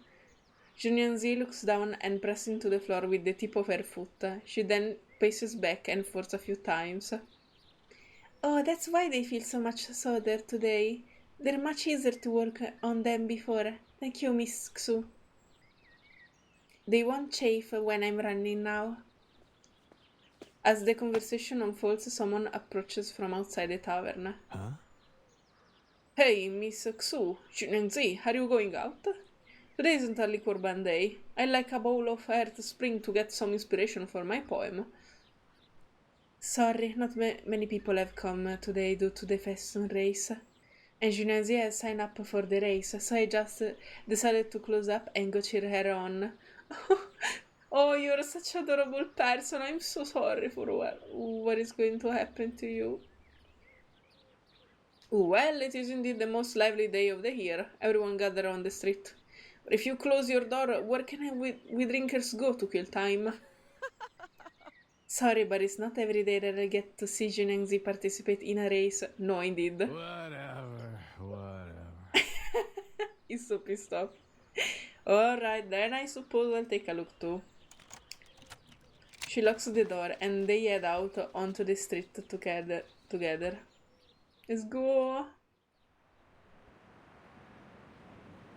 Okay, so what? She's going to win.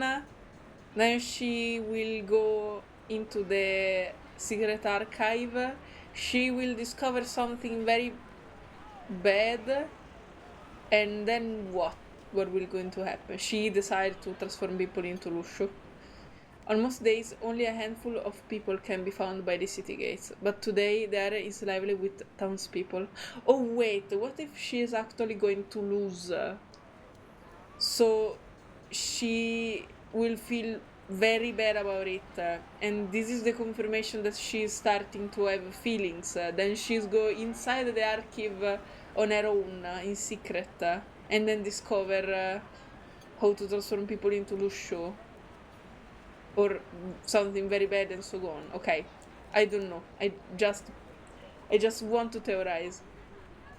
This is the starting line of the festival race. All manner of people are waiting at the line, from fruit vendors to the old and need to watching men.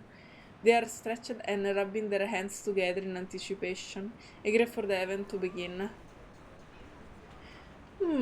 There seems to be many more contestants than in previous years. Presumably a number of them are newcomers to the city. Recent years have been kind, and life has been good. The citizens have had a plentiful harvest and very little disease.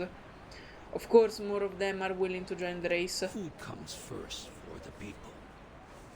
Only a full stomach and warmth can make one wealthy. Even this tradition started as ceremony to pray for a good harvest for the next years. Since you're standing by my side, I assume you won't be joining the race this year. I haven't done so for years, but I recommended a few members of the patrol to join. Oh, right. Oh, and I heard Jiu Niangzi from the tavern sing up. Is that so? I thought she was joking. She truly is a brave girl. Let's go. Oh no, my PNG blocked. Since when? Since when? Excuse me, make way. Sorry, excuse me. We have a contestant here. Passing by this robust man, only severs to I like her delicate stature. Oh baby, she's the only girl. With her fragile frame, Jiu Niangzi waved through the crowd. So many people. Please excuse me, let me go through. Jiu Niangzi becomes as nimble as a loach, threading her way forward, striving to swim to the fore. Finally here. So many people have joined the race.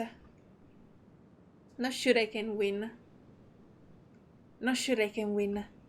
But if I want to become a XIANGRUI, I have to try. As the starting times draw closer, everyone holds their breath in anticipation, waiting for the signal to start.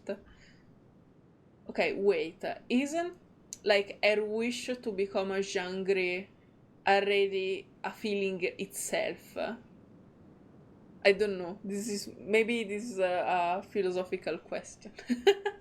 I mean, when the human desires things, there is a feeling too when you desire something. So she lost at the very beginning of her trial to try to become a XIANGRUI. Amidst the throng of burly men in coarse brown clothes, a streak of green catches the eye. Joe! Run faster! Run! Oh! Run, Forrest, run! Hurry up, people! Let's get this race started! With the blast of the starting signal, the participation ball like runaway steeds. They go different ways. Some choose main roads, some choose alleys, and some through country yards. Different speed, different distance. Okay, let's go! I know every street in the city, and I run fast. I just need to find the best route. Let's go. You can do it. Faster, run faster. There's nothing faster than a Lushu. That's right. That's right. Oh, wait. The purple piston has the butcher on the west street. The yellow one is near the tea room in South Alley. So the Baudai Bridge is the fastest way through. Should one gaze down upon Pay City from above, one will spy several black spots rushing forward, each a former victor of the race, blessed with swift feet and an intimate knowledge of the city layout. These participants are leading the pack. In the time that it takes for an incense stick to burn, several participants are already clutching silk to their ends. They each hold a different color, grabbed from flagpoles, in variety parts of the city, as each participant has taken their own route. Ooh. You can do it. Ooh. Now I have the green one too. For the blue one, is North Street closer? Now I shall go to Mr. Shen's house. Come on, Shu. Hurry, hurry. If you win this, you're one step closer to become a Jiangri. Let's go for it.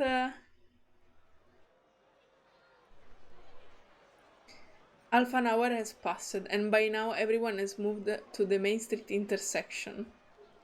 Here a flagpole has been erected, atop which flutters a single red festoon, the victor's covered prize. Ooh. Indeed, the red festoon should be hung on the Main Street. It looks more festive here. I wonder who will win this year. Perhaps one of the Sao Patrol team? You're very kind to say so. The patrollers of the city know the city well, and all of them are well trained. They can certainly run fast. But who knows? The city is loaded with talented people. As they speak, a chorus of voices rises in the distance. Cheers and shout well like a tide, rolling down the street, a sure sign that the victor has emerged. But it appears to be a petite figure in green that is drawing the crowd attention. Before they can discern the detail, the figure, swift as a gust of wind, is already upon them. Hoo-hoo!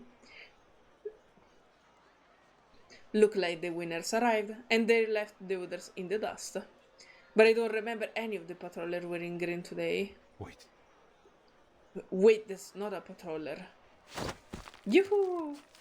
The figure lifts a foot, stepping firmly to the stone guardian by the road, and leaps into the air, deftly plucking the red silk festoon.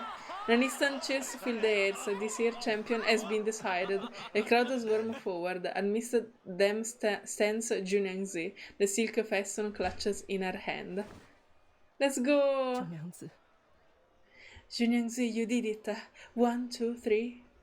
5 festoon in total. You got them all. Eventually, the crowd split to form a path. Li Zhang strided forth his satisfaction with this unexpected outcome event. Following in his wake are 5 large sacks, brimming with grain, the rightful reward for the triumphant winner. As you all know, the 5-color festoon represent the 5 kings of grains. May the collection of the 5 festoon brings us a bountiful harvest for every year to come. Li Zhang turns around, spreading his arms wide as he proclaims loudly to the assembled crowd. Citizen, the winner this year is Jiu Niangzi from the tavern. Let's go! Li Zhang bows slightly and, following the tradition of years past, inquires about the victor's wish. Tell me your wish, and I shall grant it. Anything within my power. Li Zhang's mind still echoes with Jiu Niangzi's inquiry that day. Her heart set on visiting the county archive to delve into matters related to the Jiangri. If this is her wish, a mere word to keep her off the country archive will suffice.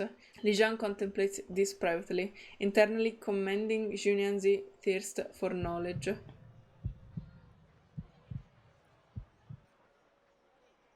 Then, My wish is... what is your wish? Tell us.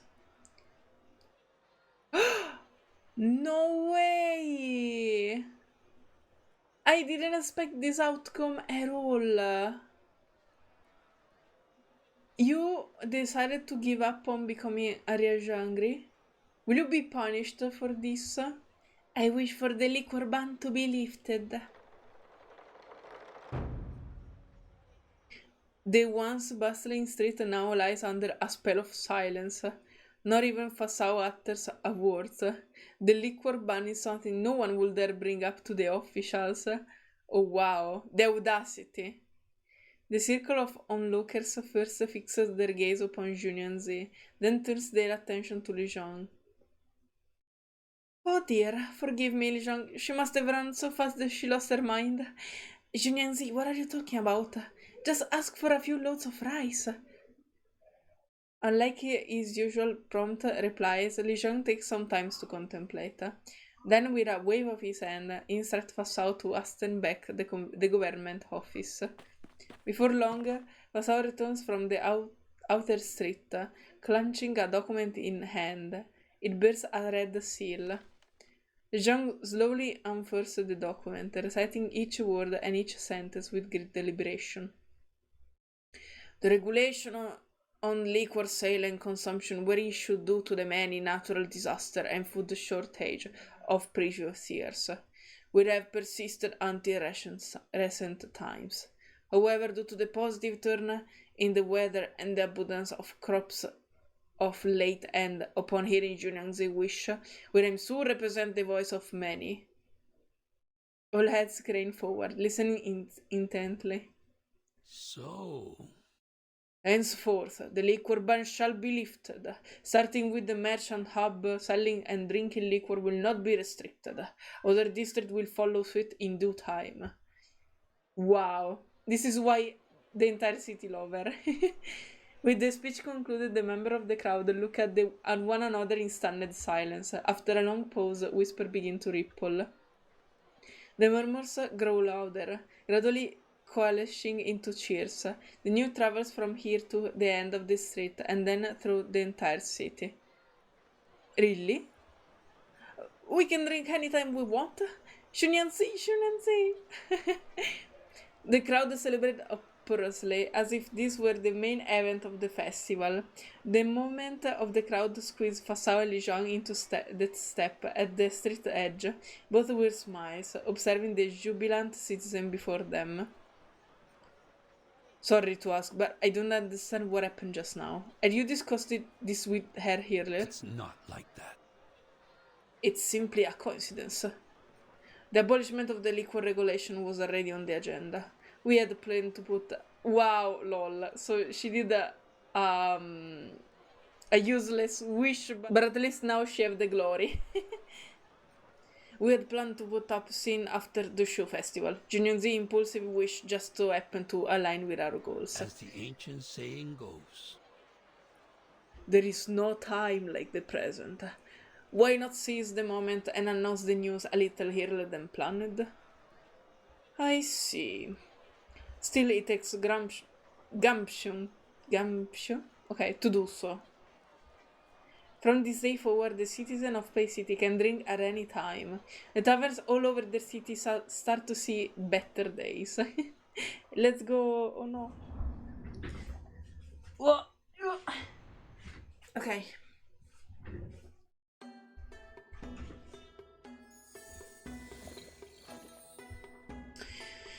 Okay, we're almost at the end. Whoa. And another video of more than 2 hours will be out. Nice! I love this for me. Difficult is the way.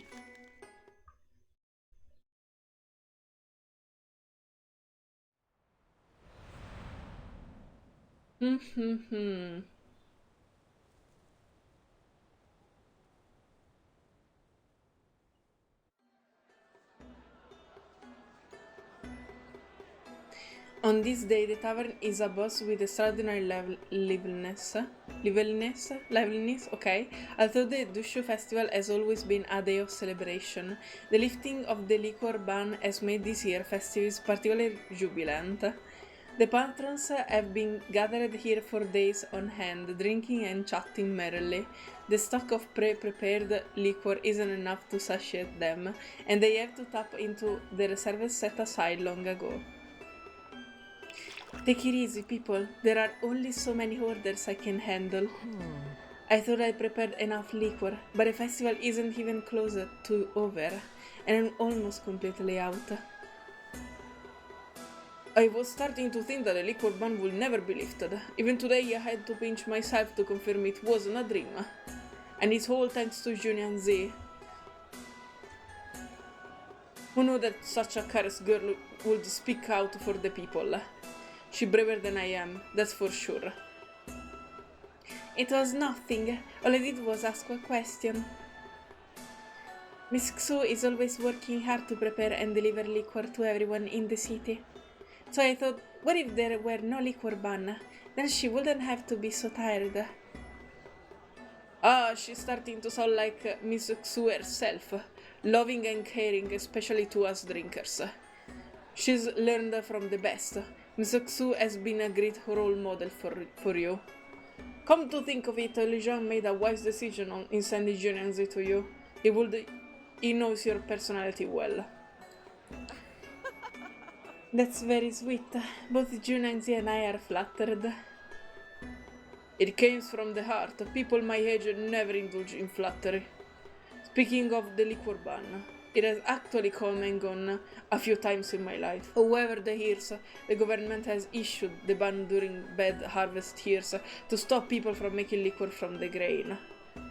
I suppose there will be no need for you to sell your famous rice buns anymore, although I must admit it, I'll miss the liquor made from them. It's the perfect thickness and has that wonderful scent of roasted rice. Don't worry, I've told Jiu Niangzi how to make the buns. We'll still make some now and then if they're a demand for it. They were more of necessity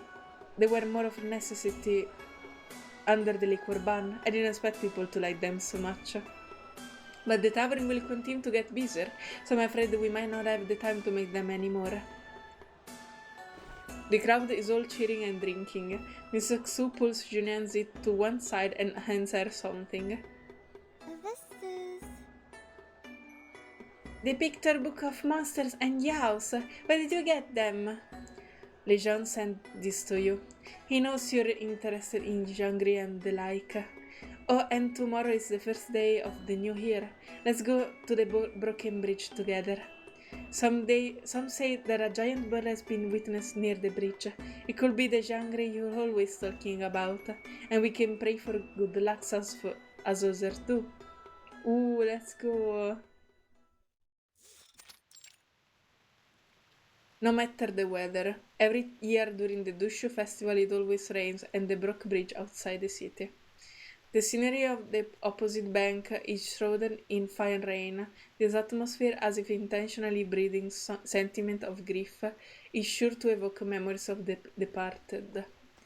Miss Xu stands with an umbrella, surrounded by pedestrians seeking good fortune on the first day of the year. They hurry up, not pausing for a moment.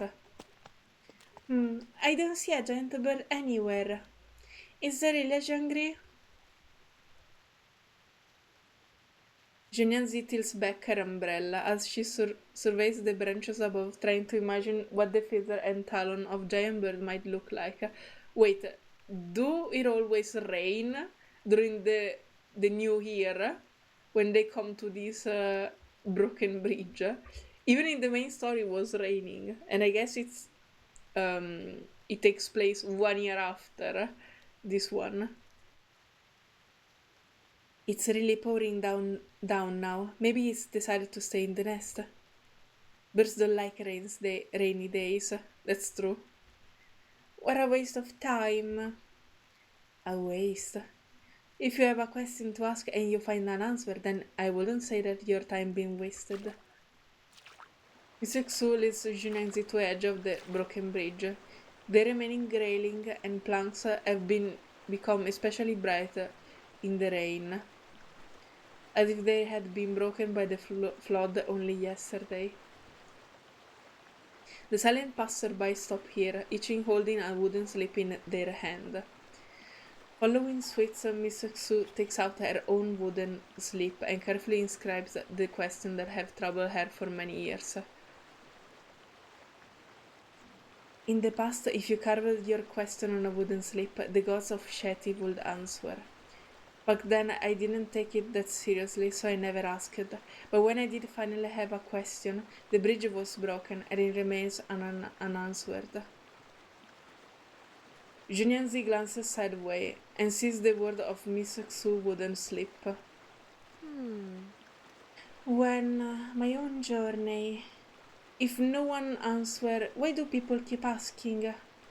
Maybe it's because they already found their own answer. They just want divination to confirm it, so they can finally make up their minds. If you want to do something, just do it. You don't have to think that hard about it. More easy to say that doing. I mean, it's easy to say, it's hard to do it for so many things, Jiu Niangzi. I would love to have at least half of your audacity. Just like the person who left me at the gate of Pay City, didn't I? Miss Xu gazed at the broken bridge, falling into a prolonged silence. The rain pitter-pattern of her umbrella on the wooden railing of the bridge and within her heart.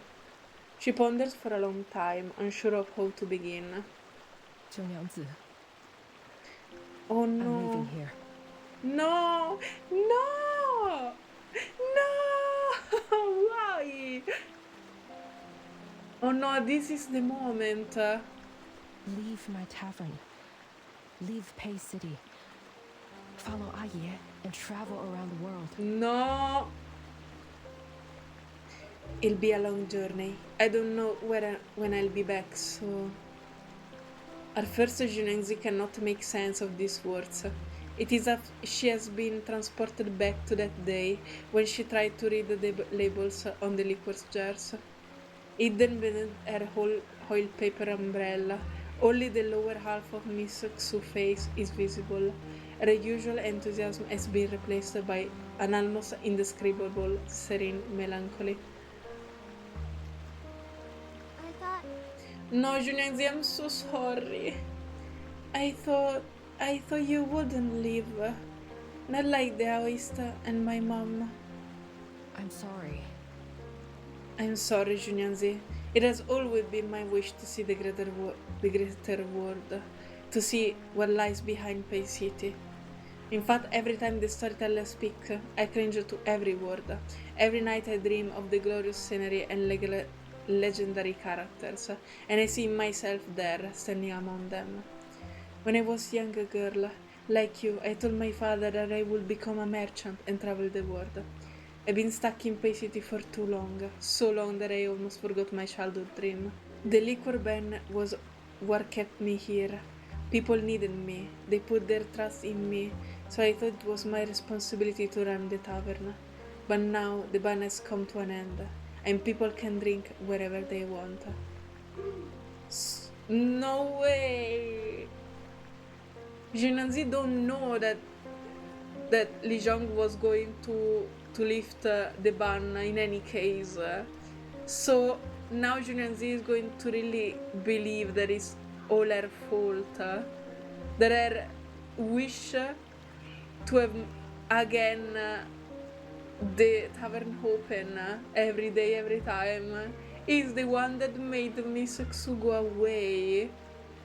This is so sad and wrong at the same time. So I told myself, this is your chance, Xu. It's time to do what you want, to widen your world.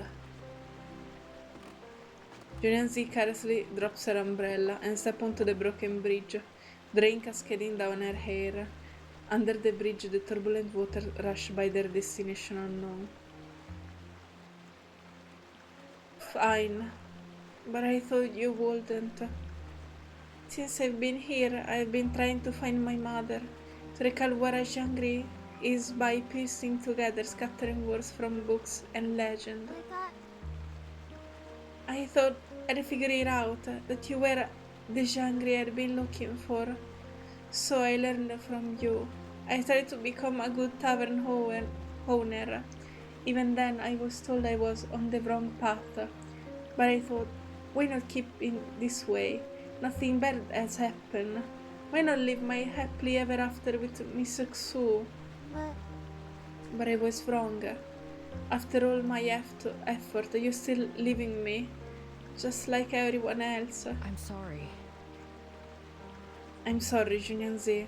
But why not traveling with her? Why? Because Jiu Niangzi can't go outside Pei City? No, don't say sorry. Everyone has their own path. This is all because I followed the wrong one. The rain grows heavier. Jiu Niangzi trudges over to the broken edge of the bridge and puts her hand on the moist handrail. She gazes over to the other side. It seems so close, as if she could simply take a step to the other side, yet so distant, like the space she feels between herself and others. She has never truly been close to anyone. The book Lijiang gave me said that the wish, any wish, of a person who jumps to the other side of this broken bridge will come true. If it were me, would I be able to jump over it? You will be able to do that, my dear. Mrs. Xu swiftly stepped forward and grasped Jiu Niangzi by the arm, afraid of what might come next. No one has ever done that. Don't be silly. Oh. That's just a story, Jiu Niangzi. I know, it's just a story, but I took it seriously. Aww. Jiu Niangzi. Go back. This is so sad. No. The full moon hangs in the sky, illuminating the courtyard. All is still. Jiu Niangzi sits in front of the small table, a jar of fine liquor placed atop it, drinking alone. Lifting her gaze, she sees as Miss Xu's room is pitch black. The mistress of the room has already gone to bed. Back then, I used to wonder why people like drinking liquor. It burns the throat and irritates the nose. It's not as clear as water and not as warming as tea. Jiu Niangzi shakes her head, then lifts her liquor bowls to examine it closely. The bright reflection of the moon in her bowl resembles a jade plate or a delicate silver coin, shimmering and breaking with the movement of the liquor. The little wooden dolls, timely as ever, clamber onto the table. They joke and jiggle, adding a lively spirit to the previous peaceful courtyard. Alone, alone, all alone. They say liquor could take all your worries away. I didn't understand then, but now I do. Alright, have a drink if you want. Want some? Jiu Niangzi's eyes twinkle with joy as she brings forth a large bowl brimming with fine liquor. The wooden dolls commence and dance on the table. Then, one by one, they leap into the liquor bowl, bubbling up and down with it. Jiu Niangzi lifts her bowl and takes a sip. Then, mimicking the patrols of the tavern, she starts humming an often sung tune. By the flower in the snow, rise a toast and don't say no. By the flower in the snow, rise a toast and don't say no. You're having personal feeling now? I'm not, I never have. I guess the Taoist was right. I need to become a Jiangri, or I'll never leave Pei City. Yes, that's what I should do. To be a Jiangri is to help people fulfill their wishes. No!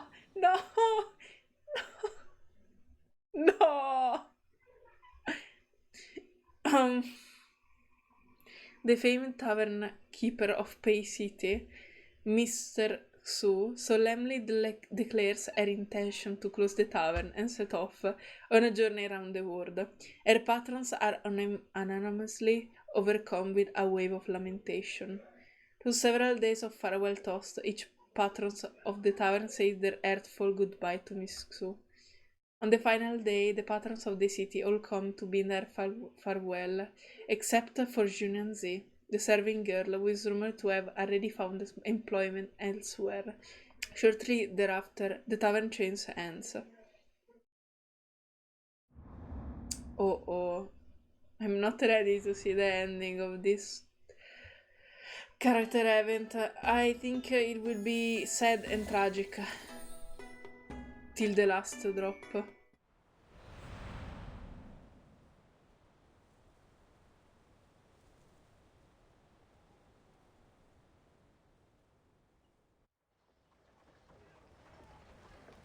Time flies, and more than a year passed.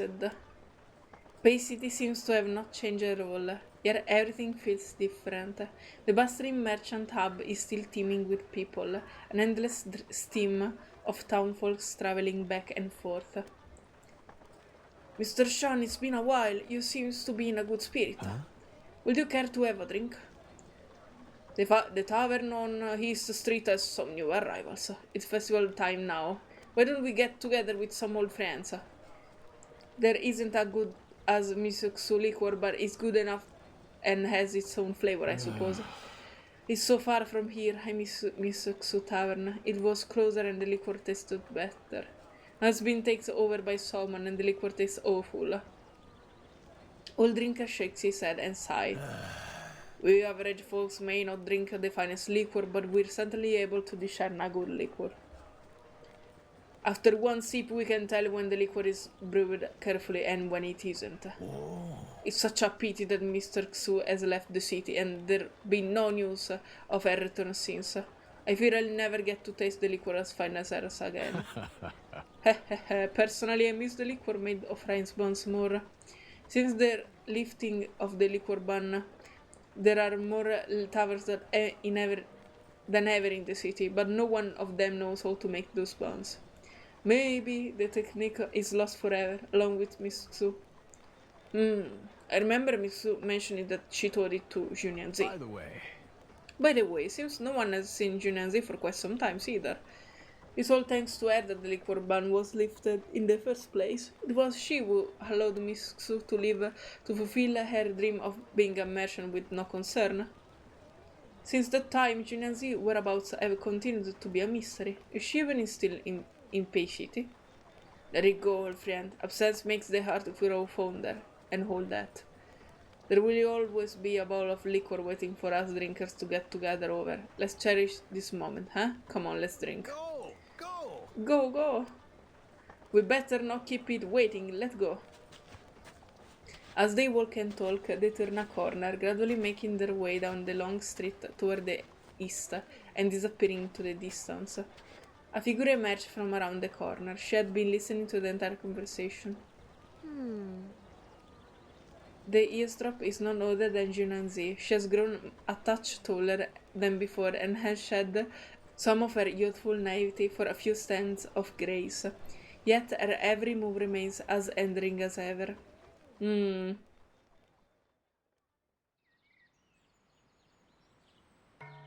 Jiu Niangzi followed the familiar path to the tavern and spotted a man, the current tavern owner, standing behind the counter. There is not a single patron in the desert from Hall. It is clear that those scenes of merriment are but a distant memory now. A thin layer of dust covered the table and fortress, and cobwebs adorn the overhead beams. There is no trace of this tavern former glory.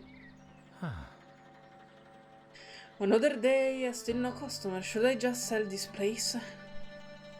Excuse me, sir. One bowl of Great Mister, please.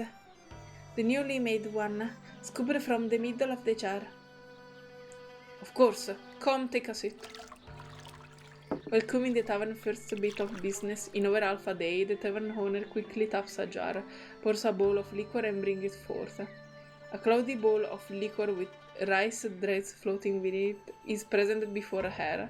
Its color is dull, and the aroma is surprisingly faint. Are you sure this is Great Mister? It doesn't smell like before. The previous owner left. I brewed this using my secret formula. It tastes even better if it has a lasting aftertaste. I can't pour the liquor back into the jar, so just have a taste first, you'll see. Jiu Niangzi hesitates for a moment, then lifts the bowl and drinks it all in one gulp. She immediately spit the liquor back out. The taste is so awful that it is not even worth drinking. Oh wow! Ew, this is awful. You haven't fermented it nearly long enough, and the rice you used is stale. Worst of all, you didn't seal the jar after you first opened it, and the water in the air has affected the liquor. You must be a professional taster. You're right, but this is our cheapest liquor. Our best liquor tastes totally different. Try it, I guarantee you'll love it. No need, I'm leaving. Miss Xu breathed every jar with her heart, no matter how cheap it was. Her gaze grew increasingly forlorn. Finding no reason to linger any longer, Jiu Niangzi pays for the liquor and gets up to leave. As she makes her way to the door, she hears the tavern owner behind the counter let out a sign of lamentation, followed by a murmured monologue. Everyone say I'm not as good as the owner of the previous one, and business just getting worse. I've been losing money for weeks. If something doesn't improve soon, I'll have to let someone else take over the tavern. Or maybe I should just leave this place as soon as possible. Jiu Niangzi stops in her tracks and, as if spellbound, promptly turns around. The girl's eyes are filled with distress and confusion as she mumbles. Leave? Like what Miss Xu did? Of course, everyone will eventually leave to fulfill another wish. And I will help them if that wish is something I can help with. Ignoring the man's astonishment, Jiu Niangzi ends straight behind the counter, and after remaining around for a moment, pulls out an unopened jar of liquor from a hidden compartment beneath it. Amazing, you're still here. This is the fine liquor that Miss Xu hid here before she left. Come, let's have a taste of it. Oh, I forgot. You're the owner of this jar now. I am, but I had no idea that it was there. You must have worked here before, yes? Go ahead, without you I wouldn't have no clue that there was a jar of liquor there in the first place. With an ease that comes from extensive practice, Jiu Niangzi breaks the clay seal, and unique fragrance fills the room. For a moment she can almost hear the clinking of cups and the cheerful din of patrons, as if the tavern were still as before. A sharp splashing sound brings Jiu Niangzi back to reality. She looks down the mount of the liquor jar to see few tiny wooden dolls swimming merrily in the brew. Fine liquor, tastes great! Hey, how did you...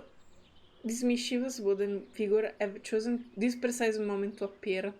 Fortunately, the tavern owner is so erupted by the fragrance of the liquor that he remains oblivious to the oddity before him. This scent, this is indeed one of Miss Xu's creation. There's no way I could make liquor as fine as hers. I don't think I could either. Miss Xu was selected the best rice in the grain store herself, and she strictly followed the fermentation process. Even if the liquor ran out, and the patron begged her for more, she wouldn't open a new jar even a day earlier. As Jiu Niangzi speaks, she blocks the man viewing of the jar with her body, and deftly lifts the wooden dolls one by one, concealing them within her sleeve. 1, 2, she counts in her head. In silent astonishment, the last wooden doll, as if it has dissolved into the liquor itself, is nowhere to be found. Well, it seems we were destined to meet this day, so that I can learn that good liquor is, and so you can relive past memories. Come, let's drink it together. With this said, the tavern owner set out 2 large bowls, and after a gentle drinking of liquor, they are both filled to the brim and emitting a pleasant fragrance. Wait, this is the fine liquor made by Miss Xu. I should use my own bowl to drink it. Continuing her journey into the past, Jiu Niangzi heads to the back. Her former room remains unchanged, save for a few scattered items. After searching for a while, she retrieves the bowls Miss Xu gifted her on that memorable day. Oh, the one with her name on it. No. She returns to the front hall, only to find the tavern suddenly devoid of any human presence. That's weird. Where did he go? Oh, so it was a mistake? The jar is still on the counter, but one bowl has been emptied. There is a rustling sound from behind the curtain, as a striped horse timidly finds its way out of the open. Visibly anxious, the striped horse paces around the room, its hooves clopping rhythmically. Jiu Niangzi steps forward, caressed the horse's neck, and gently stroked its mane. Where did you come from? Have I seen you somewhere before, striped horses? Did the owner just leave? He did say that he wanted someone else to take over. If he has left, then I will be that someone. And in doing so, I'll help him fulfill his wish. That's exactly what XIANGRUI should do for people. A figure pokes his head in the doorway. Hello, miss. Is the tavern still open? Oh, the tavern not... I just took over it. Brewing takes another 2 weeks. You can come by then. Oh. Within a few days, the whole neighborhood has heard that the tavern owner has sold the tavern and returned to his hometown, and that the previous serving girl, Jiu Niangzi, has become the new owner. Oh, wait. So, Miss Xu is safe.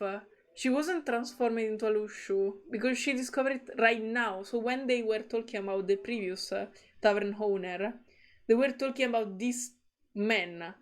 Okay, thank God. Now I'm more at ease.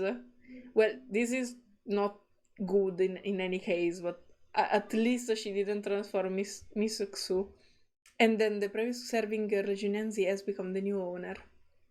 The liquor she brews is indistinguishable from that of Miss Xu's original creation, and in no time the scattered patrons once again have a place to gather.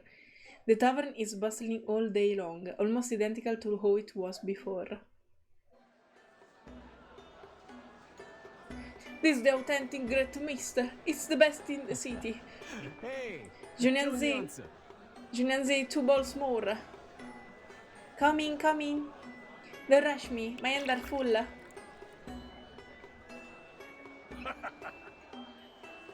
Feels like old days when Miss Xu worked here alone. After you came, things finally got easier for her, and now you're the one running the tavern all by yourself.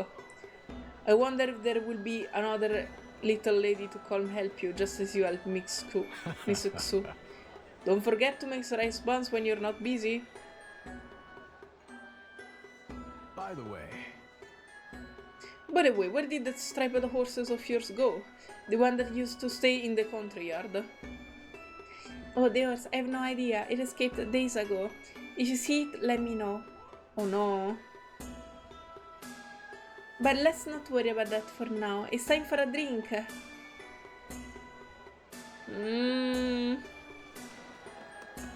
Jiu Niangzi, now the owner of the tavern, waves through the crowd, her eyes gleaming with joy. She skillfully attends to the guests, each cup of liquor making the crowd momentarily forget their worries. Indeed, she followed the Taoist word, to become a XIANGRUI, to do what she should do. In Pei City there are many worries waiting to be dispelled, and naturally many wishes to be fulfilled. On the night of the year beginning, the main street of Pei City is all its liveliest, crowded through the thoroughfare. The cries of vendors ring out, silk draped over the street, and piles of red pomegranate and walnut rise in the little towers on the market stall.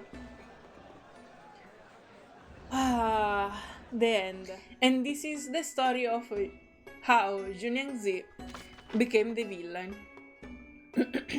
Okay. Oh, I need to do the behind the scene. Oh, I guess I can do them without recording. I hope so. So I will do that when I have time. When I have time. Okay, so what I think about this character event? It was pretty interesting. I'm I'm okay. It's okay. I think it wasn't what I hoped for. So I still don't know what happened to Jiu Niangzi when she ran away from Pei City. And I was hoping to have at least one chapter at the end where I could see her enjoying her life as a Lushu or Sogon. But this didn't happen, so okay. We only saw her past and the story of how she decided to become the villain of the main story. But still, she isn't really an evil being. She really thought she was doing what she should do as a XIANGRUI. And I'm so sorry for her because she lost the mother, the Taoist, and Xu. So she was abandoned, she's lonely, and as I said at the start, how is she supposed to know what she should do if everyone just left her alone? So I think so far that Jiu Niangzi is a beautiful character and that she did her best. I like her as a character and I empathize with her.